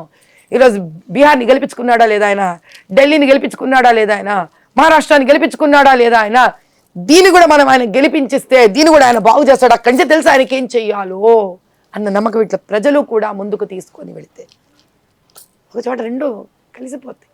బీజేపీ పాత తరం కొత్త తరం మధ్య క్లియర్ గ్యాప్ ఉన్న మాట వాస్తవమని అంగీకరిస్తారా? నాకు అన్ని తెలియదండి. నేనేమో 18 నెలలు వచ్చి ఇప్పుడు తప్పించుకుంటున్నారండి. నాకు అసలు తప్పించుకోవడం అంటే ఎలా ఉంటుందో తెలియదు. శ్రీనివాస్ గారు నన్న మీరు అనేది తప్పించుకుంటున్నారు. గ్యాప్ మీరు ఫేస్ చేయలేదండి? నిజం చెప్పండి. నాకు ఇంతకీ పాత వాళ్ళు ఎవరో కొత్త వాళ్ళు ఎవరో తెలియదండి బాబు. అందరికన్నా కొత్త నేను. అదే నేను మీరు ఫేస్ చేశారా లేదా పార్టీలో? మీకు ఎంపీగా అనౌన్స్ చేసిన వెంటనే శ్రీనివాస్ గారు మీరు మాట చెప్తాను, చేసుకొని చెప్పండి. గుండెల మీద శుభ్రంగా వేసుకుంటాను, ఇక్కడ కూడా వేసుకుంటాను. మీరు ఆ ఫేస్ చేశారా లేదా? అమ్మవారి మంత్రం చెప్తాను. మీకు ఒక్క మాట చెప్తా, ప్రతి చోట ప్రతి రంగానికి ముందే తయారైన ఒక కుటుంబం ఉంటుంది, దానికి ఒక భాష ఉంటుంది. ఇదే ప్రశ్న మీరు గుండెల మీద వేసుకొని ప్రతి ఇంట్లో వచ్చిన ఒక కొత్త స్త్రీ ఎవరైతే వెళుతుందో కొత్త కుటుంబానికి, ఆమెని ఇబ్బంది పెట్టని ఒక్క ఫ్యామిలీని తీసి బయటికి నాకు. ఇది మనుషులున్న చోట ఒక సైకాలజీ నడుస్తుందండి. కరెక్ట్ అండి, మీరు చెప్పేది నిజమే. ఓపిక ఓర్మి కొత్తగా వెళ్ళిన వాళ్ళకు కూడా ఉండాలి. ఆల్రెడీ ఉన్న వాళ్ళకి ఎలా ఉంటుంది అని, ఇప్పుడు నా బోర్డు అయితే మహా డేంజరు పాపం. ఏమో నా పార్టీకి నేను బతికేస్తూ వెళ్ళిపోతా, ప్రజలు ఎట్లా ఆదరించారు. చావంటే భయం లేదు, బతకంటే తీపి లేదు. నిజం చెప్పడానికి ఆగను, ముందు వెనక చూసుకోను. పదవి ఇచ్చినా ఓకే అంటాను, ఇవ్వకపోయినా ఓకే అంటా. టికెట్ ఇచ్చినా ఓకే అంటాను, ఇవ్వకపోయినా ఓకే అంటాను. నేను కదండి పాపం వాళ్ళకి సమస్య. అవును, నేనెవరు అర్థం అవ్వాలా? అది రాజకీయ నాయకులు ఫస్ట్ అలా ఉండరు అంటారు చాలా మంది. నేను సమస్య అండి పాపం వాళ్ళకి. నేను అర్థమైన రోజు వాళ్ళకి పూర్తిగా పాపం ఈవిడ ఏం ఉండదు, ఈవిడికి బుర్రలో మనసులో ఏం ఉండదు, ఈవిడ చివరికి బీజేపీ గెలవాలని మాత్రమే ఉంది, ఈవిడికి వేరే ఉద్దేశమే లేదు అని నేనెవరో వాళ్ళకి పూర్తి తెలిసిన రోజు వస్తుంది చూడండి. ఆ రోజు వాళ్ళే రియలైజ్ కాదు, వాళ్ళే శాంతపడతారేమో, వాళ్ళే పిలిపించేసుకుంటారు. అన్నిటికన్నా పెద్ద విషయం ఏం తెలుసా, ఈరోజు నేను మీతో ఇన్ని మాట్లాడుతున్నాను కదా, ఈ స్వేచ్ఛ ఎవరిచ్చారు? పార్టీని ఇచ్చింది, మీరు తీసుకున్నారు. మీలాగా అందరూ మాట్లాడరు, సారీ. అవునా? కానీ నేను మాట్లాడుతుంటే నాకు పార్టీ నుంచి పెద్దల నుంచి ఫోన్ రావాలి కదా, ఎందుకు ఇచ్చావమ్మా నువ్వు ఇంటర్వ్యూ? రాలే, ఏ రోజు రాలే. ఇప్పుడు మొన్న మీరు గోరక్షల మీద దాడి జరిగింది, మీరు చాలా ప్రముఖంగా మీరు ఒక్కరే ప్రొటెస్ట్ చేశారు నాకు తెలిసినంత వరకు. లేదండి, ఈటల్ గారు వచ్చారు, అక్కడ బండి సంజయ్ గారు వచ్చారు, కిషన్ రెడ్డి గారు వచ్చారు. ఫస్ట్ నేను చెప్పేది ఏదో ఒకరు ఫస్ట్ భలే ఉందండి. ఇప్పుడు మీరు టికెట్ కొనుక్కోవాలంటే కూడా ఎవడోడు ఫస్ట్ నిలబడతాడు. ఫస్ట్ నేను అనేది బాధ్యతలు ఉన్నవాళ్ళు. ఇప్పుడు కిషన్ రెడ్డి గారు ఒక మంత్రి, కేంద్ర మంత్రి, ఆయన రావాలి. ఈటల ఏమి అట్లా కాదండి, నేను ఖాళీగా ఉన్నా, నేను ఏం చేయలేదు, హోమం చేసుకుంటుంటా దేశం కోసం, తెలంగాణ కవర్ చేస్తున్నారు. కానీ ఫస్ట్ రియాక్ట్ అయింది మీరే. మీరు వచ్చారు ఇంటర్వ్యూకి, అప్పుడు నేను ఏం చేస్తున్నా, హోమం చేసుకుంటున్నా. నేను ఎంత ఖాళీగా ఉండకపోతే దేశం కోసం కూర్చొని హోమం చేసుకుంటుంటా. చెప్పండి, ఖాళీగా ఉన్న వాళ్ళందరూ రియాక్ట్ అవుతున్నారు చెప్పండి బీజేపీలో. ఇప్పుడు మీరు వచ్చారు, నన్ను అడిగారు, రియాక్ట్ అయ్యారు. వాళ్ళ దగ్గర పోండి, అడగండి, వాళ్ళు రియాక్ట్ అవుతారు. ఎవరు చెప్తే పోలే, మీరు స్వచ్ఛందంగా తెలుసుకొని వెళ్ళారు అక్కడికి, వాళ్ళ తరఫున పోరాడారు, నిలబడ్డారు, గట్టిగా ప్రొటెస్ట్ చేశారు. మీకు మాట చెప్తాను, నిజం ఉన్నది చెప్తాను. పాత బస్తీలో యువతరం చాలా మంది ఎవరైతే సనాతన హిందూ ధర్మాన్ని కోసం పోరాడతారో వాళ్ళందరూ అమ్మ అమ్మ అనుకుంటూ నాతో అడపా వచ్చి చర్చించుకుంటూ జనరల్గా ఏం చేద్దాం, ఎట్లా చేద్దామని వాళ్ళతో నేను టచ్లో ఉంటానండి. ఒక రాజకీయంగా వాళ్ళని ఏదో వాడేస్తాను అన్న వ్యక్తిలా చూడరు నన్ను. ఏదో వెళదాము, 2 సలహాలు తీసుకుందాము, అమ్మ ధైర్యం మనతో ఉంటే బాగుంటుంది అన్న ధోరణిలో నా పిల్లల్లా ఉంటారు వాళ్ళు. మీరు నమ్మితే నమ్మడి, లేకపోతే లేదు. అది జరిగా పిల్లాడు అలా హాస్పిటల్ అడ్మిట్ అయినప్పుడు నేను వంట చేస్తున్నాను రాత్రి, నాకు ఫోను వేడ్చుకుంటూ ఫోను, అమ్మా అన్యాయం అయిపోయిందమ్మా, ఇట్లా అన్యాయం అయిపోయిందంటే ఒక 10 నిమిషాలు ఇలా స్టవ్ ఆఫ్ చేసి వస్తా, ఓపెన్గా చెప్తున్నా నేను ఇది. వాడి ఫోన్ నువ్వు పెట్టరా బాబు, నువ్వు పెడితేనే కదా నేను 5 నిమిషాల్లో వంట ముగించుకొని వస్తానని 10 నిమిషాలలో వంట ముగించుకొని హడావిడిగా అక్కడి నుంచి పరిగెత్తి వెళ్ళా. ఈ పరిగెత్తి వెళ్ళడంలో ఆ పిల్లాడు పాప ఏడుస్తూ నాకు ఫోన్ చేయడంలో, నేను ఈ 10 నిమిషాలు వంట ముగించడంలో నేను అప్పుడే నంబర్ 1 అయ్యానా, 2 అయ్యానా, 3 అయ్యానా, 4 అయ్యానా, నాకు అట్లని కాదు, నాకు అంటే ఇంత తెలియదండి. ఓవరాల్ గా బీజేపీకి సంబంధించి కార్యకర్తలకు కానీ ఆ భావజాలం ఉన్న వాళ్ళకి కష్టం వస్తే ఫస్ట్ రెస్పాండ్ అయ్యే వాళ్ళు మంచిదే కదా. మాధవీలత ఉంటారు అనే క్రెడిట్ మీకు వచ్చిందండి. ఓన్లీ మంచిదండి, చాలా ఆనందం. ఇది ఉందని కూడా తెలియదు. ఈరోజు ఐ డ్రీమ్ శ్రీనివాస్ ద్వారా ఇది కూడా తెలుసుకున్నా, అంటే సంతోషం. మిగతా అందరూ కూడా అలా స్పందించే రోజు వస్తుందని మీరు అనుకుంటున్నారా అంటున్నారు? అందరూ స్పందిస్తున్నారు, ఎవరు వాళ్ళ పద్ధతిలో స్పందిస్తున్నారు. ఓకే, అందరం స్పందిస్తున్నాం, ఒక్కొక్కరితో ఒక పద్ధతి అంతే. హైదరాబాద్ అనేది ఒక మిక్స్డ్ సొసైటీ, అంటే మెట్రో సిటీ. అవును, విభిన్న జాతులు, విభిన్న కులాలు, విభిన్న అయ్యో మీరు విభిన్న దేశవాసులు కూడా ఉన్నారు. మీరు ఆ ఫిలిం నగర్ బంజారా హిల్స్ దగ్గర పోండి, అవును, పారామౌంట్ అపార్ట్మెంట్ కి వెళ్ళారంటే చిట్ట వణుకుతారు మీరు. ఎందుకు? అయ్యో అసలు ఎవరెవరో ఉంటారు అక్కడ. అయ్యో బాబు, సరే పోన్లేండి, ఈ ప్రశ్న ముగించండి. ఇలాంటి ఒక మిక్స్డ్ సిటీలో హిందుత్వ అనే కాన్సెప్ట్ మీదే రాజకీయాల్లో బాగా ఫేమస్ అయినటువంటి బీజేపీ పార్టీ నుంచి మీరు ఒక ఏదైనా ఒక రెడ్ లైన్ కానీ డెడ్ లైన్ కానీ గీసుకోవాల్సి వస్తే ఎక్కడ ఆపుతారు? అంటే ఒక దీన్ని హిందుత్వ గురించి మాట్లాడాలన్నా, రాజకీయానికి హిందుత్వానికి సంబంధం లేదని లేదు నేను అనేది. మళ్ళీ మీకు అదే చెప్తాను, నేను అదే మాట్లాడతాను. నా దగ్గర ఎంతో మంది పాత బస్తీ నుంచి స్త్రీలు, పిల్లలు, మార్వాడీస్, ముస్లింలు అందరూ వస్తారు. కళ్ళ నీళ్లు పెట్టుకొని వచ్చిన నా కాన్స్టిట్యుయెన్సీ వాళ్ళని ఏ రంగుతో నన్ను చూడమంటారు? మీరు చూడరు. నాకు అదే భారతీయ జనతా పార్టీ. భారతీయ జనతా పార్టీలో 2 రంగులు ఉంటాయి, కాషాయం ఉంది, ఆకుపచ్చ ఉంది. మీరు ఆకుపచ్చ అంటారు. ఆకుపచ్చ అంటే ఐ మీన్ అందరినీ సమాన దృష్టితో చూసే మాధవి. ఇది ఒక మతం రంగు, అది ఒక మతం రంగు. అర్థమైంది? అర్థమైంది. 2 మతాలని కూడా తీసుకొని ఆ మతంలోని మతాన్ని కాకుండా పచ్చదనాన్ని చూస్తూ, కాషాయ రంగులో ఉండే త్యాగాన్ని, స్ఫూర్తిని, ధైర్యాన్ని చూస్తూ, పరదేశీయులకి ఇక్కడ అవకాశం ఇవ్వకుండా, విన్నారా, పరదేశీయులకి ఇక్కడ అవకాశం ఇవ్వకుండా దేశద్రోహులను తరిమి కొట్టే పార్టీ బీజేపీ. మీరు హైదరాబాదు ముస్లిం మహిళల జీవితాల మీద స్టడీ చేశారు, చాలా చేశారు. మీరు చాలా విషయాలు మీ దృష్టికి వచ్చాయి ఆ స్టడీలో. సో వాళ్ళ జీవితాలు ప్రధానంగా స్ట్రక్ అవ్వడానికి అక్కడ బేసిక్ రీజన్ ఏమని మీరు గమనించారు? ఒకటి, మతపరంగా అణిచివేయడం, స్త్రీకి ఆలోచించే స్వేచ్ఛనివ్వకపోవడం, బీదరికంలో వీళ్ళని ఆ సంపాదించే 10 రూపాయలని కూడా ఎలా వీళ్ళ నుంచి తీసేసుకునే మార్గం ఆలోచించాలా అంటే, దీనిలో ఏం చేస్తారంటే వీళ్ళు రాత్రులంతా మొగుడిని మగపిల్లల్ని ఉద్యోగాలకు పోనీయకుండా ఇరానీ కేఫ్లు ఓపెన్ చేసి పెడతారు. రాత్రంతా మేలుకున్నవాడు పొద్దున్న లేస్తాడా? లేడు. వాడు ఉద్యోగాన్ని పోడు, వాడు సంపాదించాడు. ఎవరు సంపాదించాలి? స్త్రీ సంపాదించాలి. ఆవిడని ఏం చేస్తారు? పిల్లల మీద పిల్లల్ని కనిస్తారు. ఆవిడని ఏం చేస్తారు? మొహాన్ని చూడనివ్వకుండా చేస్తారు. అంటే ఆత్మధైర్యం నాశనం చేస్తారు. స్కూళ్ళని ఎదగనివ్వకుండా చేస్తారు. చివరికి వీళ్ళని ఎక్కడ పంపిస్తారు? మదార్సాలకు పంపిస్తారు. ఆ చదువుతో బయట మీరు బతకలేరు. మతం పేరిట, బీదరికం పేరిట, ఆత్మవిశ్వాసాన్ని చంపే పేరిట తొక్కేస్తే స్త్రీని, వీళ్ళ ఇండ్లు, వీళ్ళ బంగ్లాలు, వీళ్ళ రాజకీయాలు ముందుకు వెళతాయి. మీరు చూసిన ఒక వరస్ట్ కేస్ స్టడీ ఏదైనా ఉందా? చెప్తారా? చెప్పలేనంత వరస్ట్ అండి అది. ఒకటి చెప్పండి, అంటే మిమ్మల్ని బాగా విపరీతంగా ప్రభావితం చేసిన ఒక కేస్ స్టడీ చెప్పండి ఓల్డ్ సిటీలో. నీ ప్రశ్న ఇప్పటిదాకా ఎవరు వేయలేదు శ్రీనివాస్ గారు. మీకు ఈ డైలీ వేజెస్ ఉంటాయా? సారీ, డైలీ ఇంట్రెస్ట్ మీద డబ్బులు నడుస్తాయా? Daily finance ఉంటదిలేండి. బాగా పొద్దునిస్తారు, సాయంత్రానికి వసూలు చేసుకుపోతారు. చిన్న వ్యాపారాలు పొద్దునిచ్చి సాయంత్రం కనుక ఇవ్వకపోతే ఆడొక్క రోజు చూస్తాడు, 2 రోజులు చూస్తాడండి. 3వ రోజు ఆ ఇంట్లో ఆడపిల్లని తీసుకెళ్ళి పెట్టుకుంటాడు వాడు. ఇంతకన్నా వస్ట్ కావాలా మీకు? అదండి స్త్రీని అవమానించడం అంటే. స్టిల్ ఇప్పటికీ దమ్ము లేదు ఎవ్వరికి అక్కడ పోవడానికి. పోలీసులు కూడా వాళ్ళని ఏం చేయరండి. ఎందుకు?